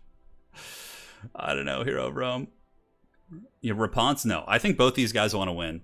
I don't think we're going to see Raponce. The only like off-meta thing I could see would be like Lewin. And just like trying to use Lewin to goon out the Paladins. That would be the only thing. Yeah. It's got to be double Fey, double Paladin Blob. Just disgusting. What makes a good multiplayer map? No, because it's not like 40k, Joey, where you need like... The problem with like terrain heavy maps is like it can be abused by like Vanguard deployment and camping in certain spots. And like it also makes certain armies just like, yeah, you need more or less neutral maps with very light terrain. Yeah. The blessed trebuchets are coming. The second hot dog stream when? I don't know. Yeah, I was talking to Italian Spartacus about it today. We haven't set a date yet, but there'll be one. It might not be hot dogs too. We might do something different, like something spicy or like a kielbasa would be really fun too. Like if Spartacus and I and the other participants on our FFA stream, each of us bought like 2 full sausages of kielbasa, and like every time you lose a game, you have to eat like a quarter or like half of one of the kielbasa. That would be good. That would be a solid punishment. Lewin is very competitive. Yeah, Christian, he's very good. Fey Enchantress is better, but Lewin's good as well. Lewin's a really powerful lord. All right. Let's do it. Let's have some fun. Falcon versus Prussian Prince. Either way, there will be a Bretonnian here in the finals. What doth life? I can't do it right now because I'd have to minimize, but if you want to go and just go to my channel and search hot dog, you'll find it. Yeah. Yeah, generally Faye is the best across the board, yeah. She's just too cost effective. Her healing, she's durable with her magic. I think she has pretty high magic resist, and on top of that, she's got like, it allows you to bring the double paladins, which are really strong too. Would take and hold objectives be a good idea for multiplayer? I don't think so. I think the only way you would want to implement the objectives would be in ladder. I would like to see them add like at 15 minutes, like it adds a capturable objective if the battle is still being fought, and like the person who can't capture it. So it prevents draw kiting. But you'd have to be careful in implementing that for sure. All right, guys. So here we are. Let's take a look. We have Knights of the Realm into the Sunset for Falcon with Grail Knights. So all Knights of the Realm and Grail Knights. We got the Fey Double Paladin, just Blob of Doom. We have Peasant Mobs, and we got some Spearmen here on the far side as well. And that's it. That's it. And now for Prussian Prince, we have Fey Double Paladin with Peasant Mobs, a single Archer, and yeah, just a shit ton of Cav. It's literally the same army. Let's see who the Cav. Yeah, Grail Knights, Knights of the Realm. Dude, it's like the exact same army, except Prussian Prince has one Archer and Falcon does not. Falcon has like one Spear instead, and like maybe a little bit more Cav quality. Barely. So this is like basically like not only a mirror match, but a mirror army. So this is how it feels to play historical Total War multiplayer, huh? Well, here you go. Oh my god, why? Vicious Satsuma had... Oh, you had work today? Oh, it's a shame, man. Would have loved to have seen your dreaded Greenskins here to battle these Bretonnians. No Green Knight. No Green Knight, no. Oh god. These armies. Nothing terribly avant-garde or interesting. You know, just like the same shit on both sides. This is very Bretonnia, though. Yeah. Yeah, Samurai Warrior, that's true. That's very true. It's a pure skill battle. Yeah, you know. Is it a poison archer, though? That could be the difference maker. It is. You know, that's the one thing Prussian Prince has going for him, is that he's got poison and Falcon doesn't. But I'm really curious how they're going to be picking their engagements. Like, are they just going to slam their armies into one another? They should just, like, attack move and just do battle, you know? Oh, man. Would be pretty great for AoE debuff. You know, the one thing is a lot of people felt Lizardmen are very good against Bretonnia. I think recent Bretonnian play has kind of discouraged that idea to an extent, but I do think it's fine. Oh my god, is this happening? All right, Fey double Paladins both committing to the blob. Cavalry charging on all fronts. So the Grail Knights actually get a good charge here. Backed up, more Grail Knights charging it here. Oh my god. Oh, the Dwellers below! The Dwellers below, look at that. It pounds the Grail Knights of Prussian Prince. Dude, that's so cool. Oh, the Dwellers below there did so much work. Yeah, look at that. Killed those Grail Knights. Is that the little edge that Falcon will need? Hard to say. You know, not much to say here in terms of like what's happening. Falcon's engagement here quite good. He gets the Grail Knight sandwich. Like, these little plays can win him the game. Like, he's sandwiching 2 Grail Knights with 3 of his. So like little tiny minutia like that will probably win Falcon the game if he continues to make plays like that. Prussian Prince, of course, doing well here, but like his Cav weren't engaged in as optimal of a way, it would appear. Although the Fey Enchantress of Falcon is near death. It looks like the Grail Knights have been able to really pound her down. The double Paladins are coming in too. So if Prussian Prince kills the Fey Enchantress, I think that gives him the game, potentially. But currently Falcon is ahead, because over here was such a dominating defeat. You can see here the Bretonnian Cav, like 2 Grail Knights of Prussian Prince died, and all 3 of Falcon's Grail Knights for that trade are still functional, and they're charging in and doing damage. So here we have the blob still going. Oh, is the Fey dead? Okay, that's something. So I think the Fey Enchantress of Falcon did die there. No, she got broken. She's running for the hills. She'll probably come back, and I think that kind of seals the deal here. I think Falcon's cavalry engagements have just been better. These Knights of the Realm getting annihilated by triple Grail Knight, and there are some coming back here for Prussian Prince, which could be a little bit devastating, but you know, the Prussian Prince, his Fey Enchantress is... Oh, Jesus. That was loud. I'm so sorry, guys. That probably startled the shit out of you guys. As much as it did for me. Oh, yeah, phone silenced. The dreaded Bretonnian phone call. Anyways, Enchantress and Paladins just basically rubbing their sausages together here. And no clear victor in that regard. But like I said, Falcon has really dominated most of the cav engagements. And it can be seen here in this battle. And now they're going to be riding through these archers, shutting down the peasant archers. And Falcon's Fae is able to stabilize. And now the Paladins of Falcon are turning the table here. And that's going to be army losses. It was the cav engagements. That's all it was. You just got the better cav engagements. Prussian Prince's formation was more like heavily loaded or evenly loaded, where Falcon just put all of his stuff on like one side and really was able to have decisive fights. The lady is calling and is like disgraced by the fight. Well, that was something. 1900 value Fae, 877 value Fae. Paladins 1,000 apiece. Paladins a little bit less value across the board. Yeah. Falcon's Grail Knights got good value, and the Grail Knights of Prussian Prince got a little bit less. You know, it's just comes down to the cav engagement. So, GG, well played. GG, well played. All right. So next up, we have the grand finals. So we have Energized versus Falcon in a best of 3.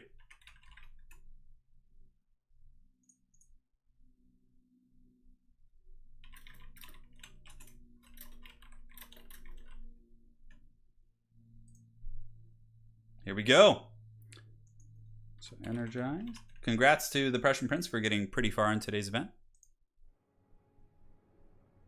So it begins. Is there a copy army function? Yeah, so there's a, you can save your armies. Oh my god, that was something. Oliver the Skaven have all died. They got eliminated round 1. Is the Dark Lord going to be taking the win? Perhaps so. Perhaps so. We'll find out here. We just need to get energized in the lobby, and then we're all set. So we'll give him the old-fashioned manual invite here. Lizardmen versus Bretonnia. This could be a cool one. I wonder if Falcon will go double Fae again, or Fae double Paladin every single game. Probably. All right. We can do the Pillar of Bone. We'll do one small map. We haven't really done one today. All right, cool. Good luck, have fun. Falcon's like cursing. OP Bretonnia not fair, says Energized. That's funny. Okay.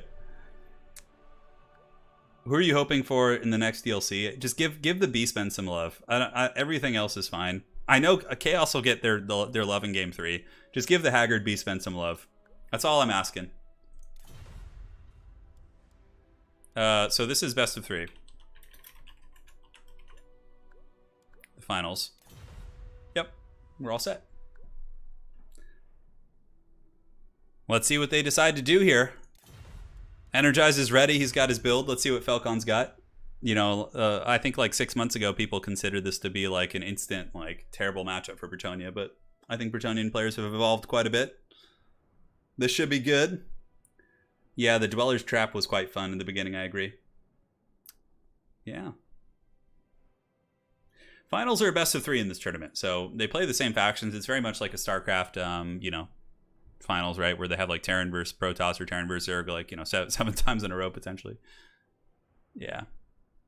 Where's the scintillating Scion of Slanesh? We had one Chaos player make it to top 8, but he got eliminated by Energized, actually. So, yeah, that was all we saw for him. No, I'm pretty sure Beastmen will get a DLC next. Because, like, Beastmen are, like, the Haggard, like, you know, outcasts. So you might as well just get them their stuff so you can focus all the cool stuff on Chaos Demons and Warriors. I'm sure Beastmen, when they get updated, will be super awesome because they're already pretty strong. They have like a couple bad matchups, but Beastmen can be really overwhelming. Yeah. Who knows? Oh, so what is Falcon going to do? We are on a smallish map. So that kind of makes Trebuchet slightly less effective, but still 1 million peasant archers and cavalry is all you really need, right? We'll see. We'll see what the Mad Lad decides. After that, we'll do Prague. Prague will be the next map. I'm sure Falcon was waiting with bated breath, hoping the Dark Elves would make it to the finals instead of the Lizardmen. Energized with the alpha ready up here, letting his opponent know that he's ready.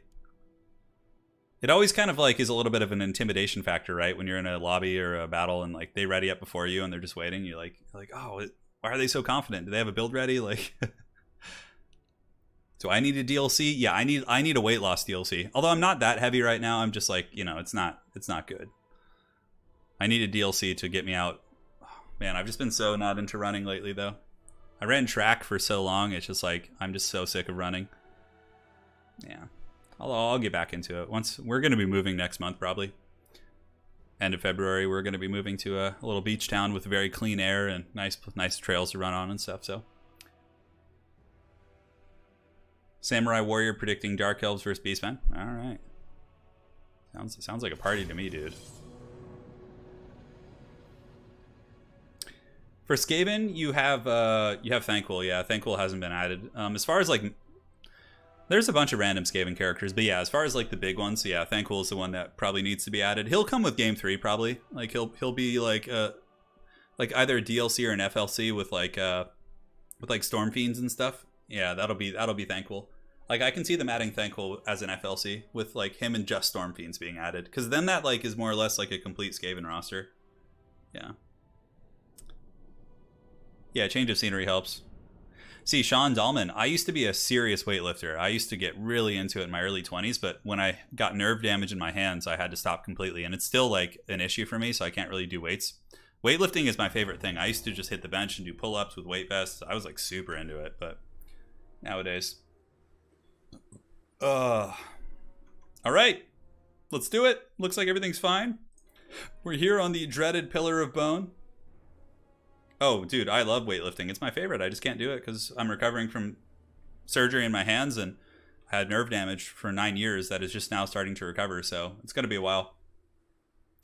It'll be a while, but yes, I love weightlifting. It's my favorite. Yeah. Alas, someday, my friends. Probably the next 2 or 3 years, hopefully. It'll clear up and we'll be good. Anyone watching SN9 start another window? Something going on? Wear weighted clothes. Yeah, I'll get back in shape though when I move. It'll be good. All right, guys. So for the Dread Legion of Bretonnia, we have 2 trebuchets. We have a bunch of peasant archers, peasant mobs, and it's going to be questing knights and knights of the realm into the sunset. Fey Enchantress and double paladin up on the Pegasus. Schmandolf, thanks for being such a great guide. Turn, stay safe in these trying times. You too, man. Schmandolf, avoid the great Nurgle plague, and we'll keep you going, man. Thanks for that donation. Really do appreciate that, brother. So pretty cool army, you know, double paladin up in the sky. You basically bring the trebuchets just to shoot the temple guard boxes, but for the lizard army, it's going to be Saurus spears with skink cohorts, and then in the back we have the Dread Saurian. The dreaded Dread Saurian. Oh, yes. Up in the sky, we do also have Pterodon riders for rock drops on archers and poke, and it's going to be Lord Mazdamundi on his big Chungus mount here. So this is it for the lizard army. Oh, Sacred Croxagors too. Yes, dude, give us the Boxagors. Oh, yes, the Mike Tyson alligators. These guys are ready, dude. Packing some serious punch. Let's do it to it. Oh, yes, that's good. Gustavo, it's not bad. You can honestly probably just... I'd have to read it. I'm not sure off the top of my head. I haven't played Greenskins in a while. They're so good, too. I should really just play them. I always like try and play these Haggard factions and just struggle. It is what it is. Dude, the big lizard is here. Let us know your predictions. Are you rooting for Energized and his Lizardmen or Falcon, the heir of Bretonnia, and the Fey Enchant? We'll just call the Falcon Enchantress. We'll call him that. Yeah.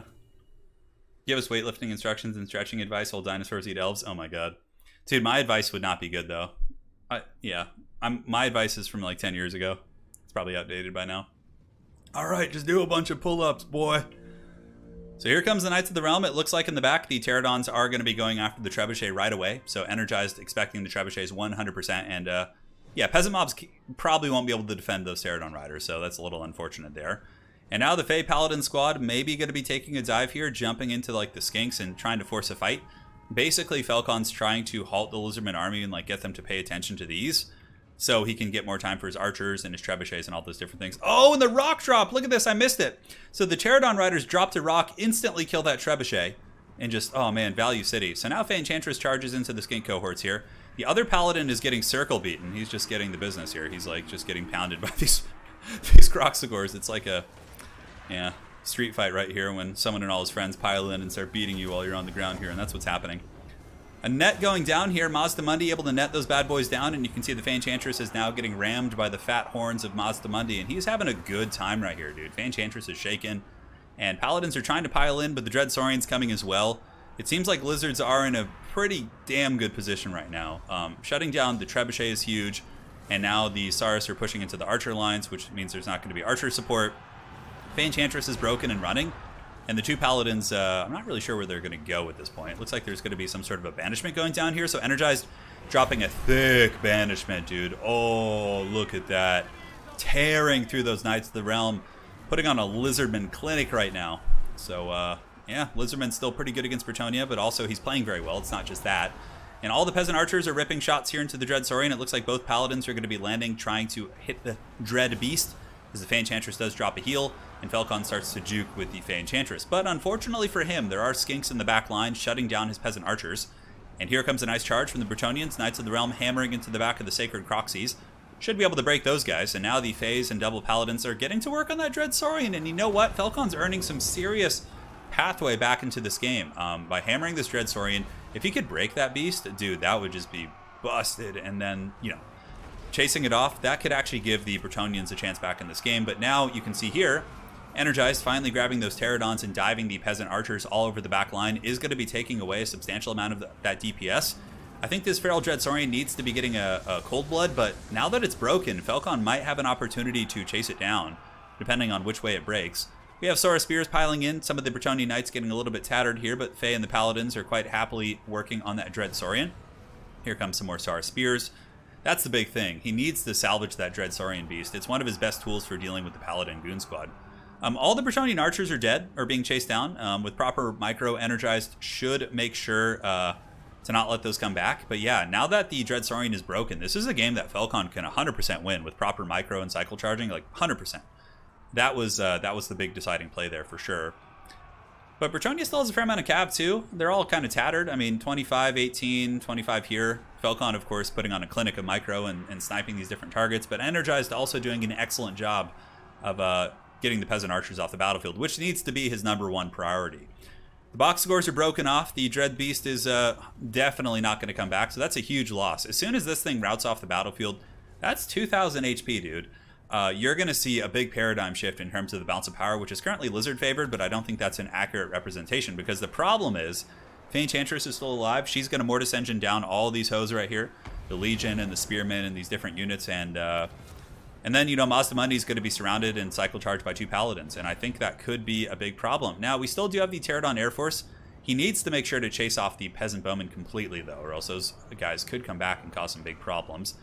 Rock drops are also quite strong here, dropping some fat rocks on the head here, and now the balance of power has come fully back to the middle. Man, what a scrappy play here by Falcon. Despite having a very bad start, he's been able to come back and do very well for himself. Banishment going down, Mazdamundi still getting in there and doing some work. The Legion of Chaqua with their spears poking down many of those cav units. And the Dread Saurian has been officially sent to the extinction place, or wherever they go. Poor Dread Saurian. It's always sad to see the Dread Saurian just laying there. But the Boxagors have come back. But like I said, balance of power is more or less dead even here. Lord Mazdamundi being cycle charged by the Paladins. And it looks like there's going to be a Chalice of Potions going down on the head of these Star Spears right here, while an Apotheosis also heals up Mazdamundi.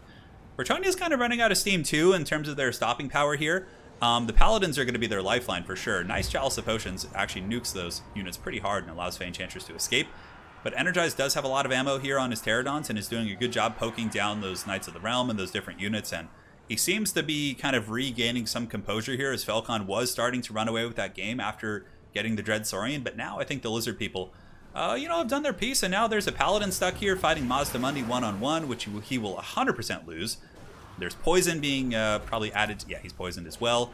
And Fey Enchantress, of course, probably still has some healing. There's still some Knights coming back in. The problem for Mazdamundi is if the Legion of Chaqua breaks, leaves him alone and surrounded by the Knights, he could actually be in big trouble. Boxagor is coming back. Pterodon's still doing a great job stopping those guys. It looks like we might get a rock drop here or some sort of witchcraft, not sure. And now you can see the Paladin and, yeah, both Paladins are beating on Mazdamundi, doing a ton of damage, actually. He is not enjoying this. Harmonic Convergence active, but looks like he's turning and going after the Fey Enchantress. And now Fey Enchantress, she's not the highest mass of characters. She's actually pinned in by many of these spear units. I think going for Fey with Mazdamundi is the right play. Oh, and Mazdamundi takes her out. She's on the ropes, man. 30 HP. Down goes the Fey Enchantress. And now we have Mazdamundi, though, who is nearly on death's bed here, trying to make a last stand here. Pterodons are being flown in. Boxagor is coming back. Legion of Chaqua holding barely with 1,000 HP. This is still a very close game. And the Sacred Croxagors are going in. I'm sure Falcon is rapidly clicking here with the Paladins trying to snipe the big boy. But Mazdamundi, the big Chungus, is going to hold, and the Bretonnians are breaking across the map with the Pterodons coming in for the Alpha Strike. And now we have the Paladin once again swooping in, going for the gooning on Mazda. But Mazda is a thick boy, and he's going to be taking that like a champ. And man, he did a great job. And that is going to be game one going to Energized and his Lizardmen. GG, well played. That was a really back and forth game, actually. I think both of them were in commanding positions at several points, but in the end, the Lizards pulled it out. So Mazdamundi with, oh, Mazdamundi, dude, look at that. 4,800 value here on Mazda. Damn, dude, that is a thick, damn, that's a thick ass boy. 4,800 value on him. Boxagor is only 500. Probably cut the Boxagors next time. Just get some like Temple Guard or something. 1,100 on the Dreadsaurian. Yeah, Mazda put that game on his back and carried it into the sunset. For Bretonnia, Fey Enchantress got 900. Paladins got really good value, 1,700, 1,500. And the Knights did okay. Nothing terribly solid. The Trebuchets getting shut down was pretty brutal, for sure. Yeah. That was a solid game. So now we'll do Prague. We'll do a little bit of a bigger map to give some variance to this best of 5. And let's see. So let's update these score plates. The players can go ahead and pick their business here. And we'll do it to it. Well, GG, well played. GG, well played indeed. This was like the Falcons winning the coin toss in overtime. Yeah. Mazda was super heavy, dude. Yeah, okay. Zlok deserves some credit too, for sure. He does. He does indeed. Mazdamundi. So cool. Yeah, the Treb's getting, like, both Trebs got 0 value. Like, 0. That's pretty brutal. Because, you know, the Trebuchets actually can shoot at Mazdamundi. If he's, like, sitting still, they can actually do a fair amount of damage to him. So, like, losing those things really, really hurt in the beginning. Yeah. Yeah, he needed the Peasant Archers for sure. Andrew writes, says, your girlfriend has never played Total War Warhammer, but is absolutely loving your commentary. I'm glad to hear that, man. Glad to hear that. Hope you guys are enjoying the lockdown wherever you are together. And yeah, man. Cheers. Cheers to you both. Yeah, it's been a fun battle so far. Falcon this time, it is a much bigger map, so I think he might go for, you know, maybe a little bit more. Maybe what if he threw in like a Pegasus Knight just to like defend his trebuchets? I don't know. I feel like that's a bad idea. He just needs something to defend those trebs if he's going to go that route, because like the trebs and archers just got given up so easily. Like everything was on the back of the Fae and the Paladins, which almost worked, but it wasn't quite enough. Yeah, Energized coming in. The lizard folk, the lizard people, lizard men. Falcon, the sons and daughters of Bretonnia, mainly sons, just with one daughter being the Fae Enchantress. I don't think there's any other ladies on that roster. Yeah, just the Fae Enchantress. Just the Fae Enchantress. Man, I just want this Rona to end so I can... I've been like pining to play some tabletop. My Demograph Knight Lances are waiting to tear apart some heretics. Mazdan's lot costing like 200 gold less than a base regular Stego is strange. Yeah, I suppose so. I think Falcon's gonna try and go Super Saiyan here. He's gonna turn it on. He's gonna go as degenerate as he possibly can with this Bretonnian force here. So Rockalith in chat asks, Turin, each player can only play one. Yes, this is like it's very similar to Faction Wars, but it's not every faction is represented in this tournament. Like, as a matter of fact, I don't think we had any Beastmen sign up today. The players join the tournament, they pick one faction, and they have to play that faction the entire way through. So it's very similar to Faction War in that sense, that it's a casual best of one tournament, but it's just a fun thing for players, you know, especially newer players. They go in, they don't have to know 3 factions. You know, they can just play the faction they like and get some practice, and you know, it's fun. Turin is dedicated to ignoring Rapunzel. It's not going to be Rapunzel, dude. Oh, that's right. Rapunzel identifies as a... That's right. You got Rapunzel. I'm sorry. Yeah, she's new. I ignored her. I'm sorry. I'm sorry, Anakin. Probably some women among the peasants. You just can't tell. Yeah, who knows? They're all emaciated and... How dare you forget Rapunzel? I'm sorry. Forgive me, chat. All right, we're on Prague. Prague is the map. It's going to be some big lizard boys coming in once again. I wonder if we're going to see a build change from either player. I think we might see the Boxagors get cut. They were pretty poor that last game. I think we might just see like another Temple Guard, which probably is pretty strong. I don't know. It's hard to say. Yeah, it's pretty cool. Bob Penguin, I haven't tried those, no. I'd be interested in looking, though. Would you run another tabletop-style tourney? One declared at the start. Yeah, like a tabletop tournament. I mean, that's Sotek's thing. I don't like to do formats that other people come up with, you know, because I don't want to, you know, not going to poach. But, I mean, if Sotek asked me to run a tabletop tournament for him, I would be down. I would be down. It's definitely cool. It really, some factions that normally wouldn't be as viable can, like, you know, get away with it because you have to have, like, a balanced army. Yeah, the idea of a tabletop army is pretty cool. Yeah, it's definitely fun. Peasant archers are amazing.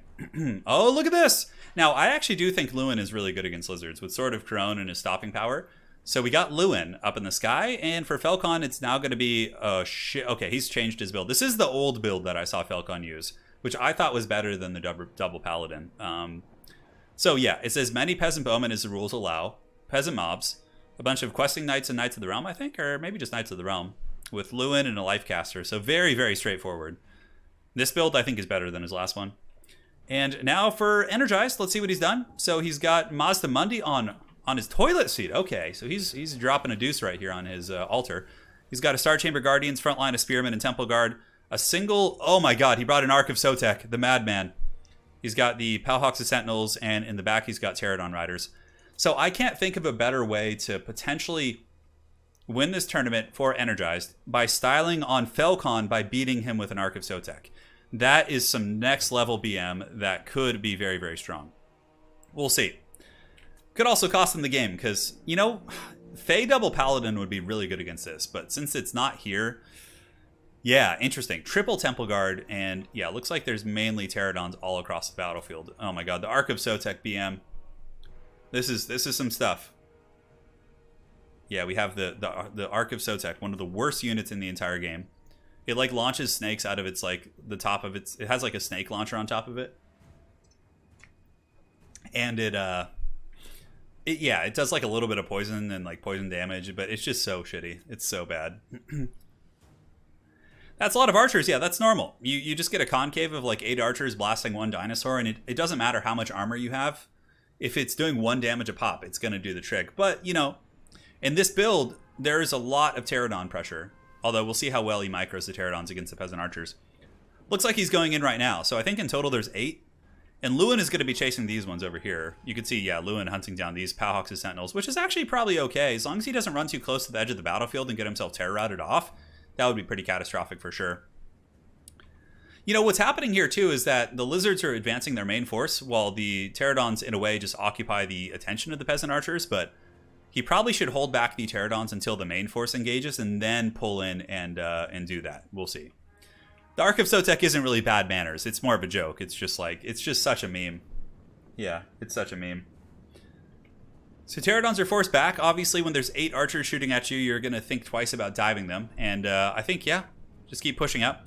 Strong play here by Felcon, though, because the Lizardmen army is very immobile, right? Like, nothing to pressure. So in this case, he's going to have to make a choice. Is he going to chase this blob? And if he does, this whole blob is shooting at him. It's a very, very obnoxious split here by Felcon, but very, very smart. That is 100% the correct play. Don't give the Lizardmen a straight-up fight.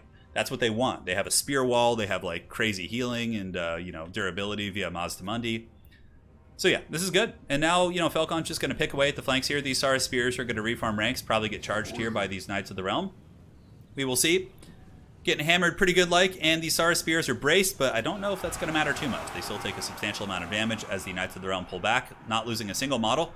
Now Lewin's going to be coming in. Lizards being forced to, like, you know, chase in multiple directions. I think pulling his army back this way is the right play. And then using the Pterodons here, because 2 Pterodons can take 3 peasant archers with good rock drops. So I think that's probably the right direction to go. Ark of Sotek moving in. It's going to be really, really hard to keep up with King Lewin for sure. His mobility here, there's nothing big to really stop him or ram him when he lands like this. Oh, here comes the dreaded Ark of Sotek. Release the snakes. It's like when the ensign in the Lord of the Rings were like, release the river. The snakes are being launched, I think. Yep, there's snakes under there, and they'll kill some peasants, but that's about it. I mean, Lewin will get poisoned, but boo-hoo. It's like, nothing here can really do anything against Lewin. I mean, the Temple Guard can if he sits still and just bumps and grinds and plays some 90s R&B here, but I don't think that's going to happen, so. Here comes the Pterodons overhead. How on point is Energized going to be here? Is he going to get the rock drops off? He lands overhead here. There's got to be a rock drop here. He needs it. Oh, it looks like he just barely missed it. Oh, he missed the rock drop. That's really unfortunate. A partial hit, but Falcon this time is actually protecting his archers, so he's leaving the Knights of the Realm to protect those bad boys, which is quite smart. And here comes the blasting man. We got a lot of archer going in. Archers appear to be shooting into the Temple Guard. And you know, on that same note, there's not really like a big dinosaur the archers want to focus, so it's kind of a strange engagement for both players. Michael Pomerer, thank you so much for the 20. Hey, Turin, glad to finally catch a stream. I've been watching you for years now. Just wanted to say thank you. Thank you for sticking around for years, firstly. And hopefully you're enjoying the dreaded finals here in this tournament. So we'll see what happens for you, man. Thank you again, Michael. Appreciate it. Here, Sar Spears are taken apart. Pterodon's doing a great job again. So despite missing that rock drop, Energized is able to break off half of the peasant archer continuum here. So they're getting routed, but on this side they are shooting quite happily, and it looks like this is really where they want to be shooting, as we have 5 peasant archers going in deep, dude, just blasting these Temple Guard, and Lewin is now going in to dive Mazda Mundi, who is not, he should have brought Zlok, man. He's missing the Zlok here. Mazda getting hit pretty good. Temple Guard fully surrounded by what appears to be Grail Knights and Knights of the Realm, and Peasant Mobs. Battle of the Bastards via Lizardmen edition. Shield of the Old Ones and Apotheosis is going to be making them a little bit more durable and keep them fighting the good fight, but this is a very unfortunate fight for the Lizards here. But, you know, the Bounce Fire is still, you know, salvageable for sure, but Mazda is just getting hammered by lances, and despite having his Temple Guard, Lewin is just putting on a clinic here and doing so much damage. Lewin has self-healing, so he doesn't even really need these Earthbloods. I mean, I guess it keeps him fighting longer, and it also hits the Knights of the Realm, but the Ark of Sotek's coming in. This could be the turning of the tide. Probably not. Mazda Mundi has Harmonic Convergence and the Cold-Blooded. Cold-Blooded. It makes me think of the Rick James thing every time. Was that Rick James? No, that's the Rick James bit where he like punches Charlie Murphy and says cold-blooded. Yeah, no, that's what I'm thinking. Sorry, it's been a long time. Mazda Mundi might be able to get away. I mean, the Bretonnians are taking some damage on their cavalry, and their archers are in Exodus again, but with Mazda Mundi dying, I think that's probably GG. Lewin is just going to be too dominant of a force without the healing and support that Mazda Mundi brings. You can also see the Temple Guard are breaking down. Is there going to be the dreaded snake launching? We'll see. Here are the Pterodon Riders once again diving in, shutting down the Peasant Bowmen, so very good play there. And the Bretonnians are going to be able to disengage these Knights of the Realm and probably finish off those guys. I'm surprised the balance of power isn't worse. Like, I don't know why it's not like over here for Falcon right now. I suppose there's still a fair amount of elite Lizard infantry fighting. We have Temple Guard here, we got Spears. Mazda Mundi might actually come back too. His leadership is something, but I think Falcon's going to see this and be able to block it. Temple Guard trying to rush in to protect him, but the Knights just have better mass and can easily just push on top of him and really cause problems. And it looks like the Snake Launcher is active again. Let's go ahead and see the value of the Bastillodon here. Oh yeah, 500 value, baby. Talk dirty. And here are the Temple Guard moving over, going after them Grail Knights. Grail Knights hot on the hunt, Duran style. And here you can see Mazda Mundi is going to be 100% dying here or being shattered. So he's out of the picture, but somehow, some way, the Lizard's still in this game. Pterodons all across the battlefield causing massive disruption, shutting down the peasant archers wherever they can. But Falcon has so many of the damn things, but they keep coming back. It's like whack-a-mole. But these ones over here should be shut down for now. I mean, can the Temple Guard and Bastillodon box do it? I mean, there's a chance for it. That would be pretty incredible. Yeah, F your couch, Mazda. F your couch, I know. Yeah, it's so funny. King Lewin in a little bit of trouble, actually. He's taking a lot of poke from these Temple Guards. Stand your ground active. He's almost at his healing cap, too. Now he's going to be pulling back, and I think Falcon has to try and salvage his archers if he can and just disengage from this blob, because the Lizard's mobility is just even worse than it was before, right? They have the Star Chamber Guardians and Temple Guards and all those bad boys, and yeah, it's not going to be pretty. Here comes another charge into the Knights of the Realm and the Grail Knights moving in after them Temple Guard. And the Knights of the Realm coming in once again. Anything that's isolated is going to be hammered down, so these Temple Guard are a very choice target. Although I wonder if they earned these chevrons this game, or if that was... Oh, sorry about that, wrong button, guys. Let's see if they earned those chevrons. This Temple Guard might have actually done really well. Yeah, 1,500 gold. They've done very well for themselves this game, so at the very least they paid for themselves. Now they're going to be getting lanced down as the dreaded Ark of Sotek box keeps moving and just annihilating everything in its path. Pterodon's coming back from route. Very, very clutch for the lizard people. Going to be able to shut down those peasant bowmen in the back, negative 50, and they're shattered. So if you break a unit enough, it can potentially, just shatter it outright instead of just the traditional break. Temple Guard and Legion is going to be tricky, actually. He's got to make sure his Ark of Sotek stays with his blob. As much of a meme as that thing is, it still causes terror, right? Which is pretty big. And here comes more and more Pterodon riders diving into the peasant bowmen. Balance of power for the first time in the game, actually reflecting Falcon being ahead, but not before many of these peasant bowmen are sent to the Shadow Realm. Pretty close to the edge of the map. Should potentially break off, although it seems like they rally very, very often here. These are Star Chamber Guardians. No slouches. Legion of Chaqua as well. The Bastillodon with the Ark of Sotek is also there, anchoring the formation. Fighting by the edge of the map actually wouldn't be a bad idea for the lizard people, because they have very good base leadership, whereas the Bretonnians, if they commit knights and then they break... So, like, moving the fight and chasing the archers this direction is actually a pretty clever play. And here, the Pterodon's still causing a lot of problems, man. Energized, really, really scrappy Lizardman player, dude. Like, even bringing a bit of a meme-ish build, he's still making this a very, very close game. Yep, and here it comes. The Star Chamber Guardians are now afflicted by the Sword of Corone, down to 55 armor, going to make them quite a bit weaker. Oh, and look at the Ark, dude. It's going for it. When are we going to be getting the snake launchers? Launch the snakes. Release the snakes. Here are the snakes. And as soon as they're released, Falcon runs for the hills. And certainly not a bad play. King Lewin does pop Lion Shield to give him a little bit of magic resist. But the peasants are going to run in. They're like, hey, man. The knights are like, how about you guys go in there and fight those snakes with your shovels and rakes and hoes and things like that. Star Chamber Guardian certainly got buttered up pretty good by that Sword of Corone. And now Lewin going in again. He's got to be careful. If that Bastillodon turns around and pins him into all these halberds and whatnot, he could actually pay the troll toll. We'll see. But all the peasant archers are gone. What you see is what you got. Leadership is going to be the big variable here. There's no snake launcher. 8 leadership here on the Ark of Sotek. But Terror Route's going down, actually. Bretonnia Knights are shattering. And the balance of power is creeping back to the middle. Oh my god. Pterodon's coming in. Pterodons might be able to come in and start routing shit too. Oh my god. Is the Ark of Sotek comeback happening? Oh, dude. Look at that. Negative 28. Oh my god. It's a Lizardman comeback. The Ark of Sotek. It heard me making fun of it. It wants to prove a point here, but honestly, a regular Bastillodon would do the same thing, all right? But he's going hard, man. Oh my god. And the knights are all being chased off. Now it's Lewin versus the world. Star Chamber Guardians are not ITP, so they can be terror routed, but the Ark of Sotek is broken. Oh my god, it's so close. Pterodons, oh, the Pterodons are coming in for the charge. They're going to charge into Lewin and pin him in from escaping. Oh, but they kind of missed their charge. They drift around. This is so close. Oh, the Ark of Sotek is still running. Are the Bretonnians going to be able to keep it from... Oh, and they get it back. They get it back. The balance of power is Lizard favored here. King Lewin, 0 leadership, 15 leadership. He's breaking. The Ark is OP. Look at it. It's running away. It's OP. And King Lewin is now moving back in to attack these units. I think he's got some peasant mobs making their way back into the fight. But the Pterodons also have a little bit of ammo. They could all honestly probably poke Lewin. The Shield of Chaqua active leadership is wavering here on the Star Chamber Guardians. As the peasant mobs do charge in, the Star Chamber Guardians turn to charge them, and the Legion of Chaqua goes in. Lewin should try and escape here, but he's broken! He's broken! Oh my god! The energized comeback! With the Bastillodon! I mean, it's running, but it still did something. Look at the value on this thing. Oh, 1,200 value Ark of Sotek. Oh, yeah. That's what I'm talking about, and that is going to be it. Energized with the style win with the Ark of Sotek. Holy shit, what a game! What a game! That was so awesome. That is a storybook ending. Oh my god, that's crazy. I can't believe he won that. How did that happen?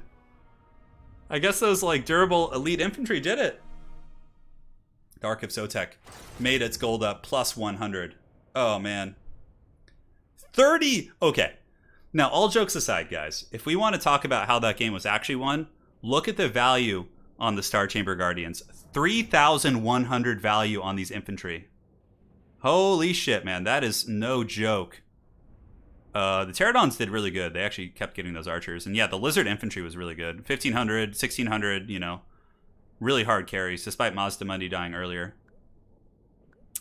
And for Lewin, he did great. 2,900 here. Some of the Grail Knights. I mean, Felcon played really well. I actually thought that Energized was 100% going to lose when Felcon split his army up and started picking him apart. But the Pterodons came through in the end and shut down the Peasant Archers, which were really, really good.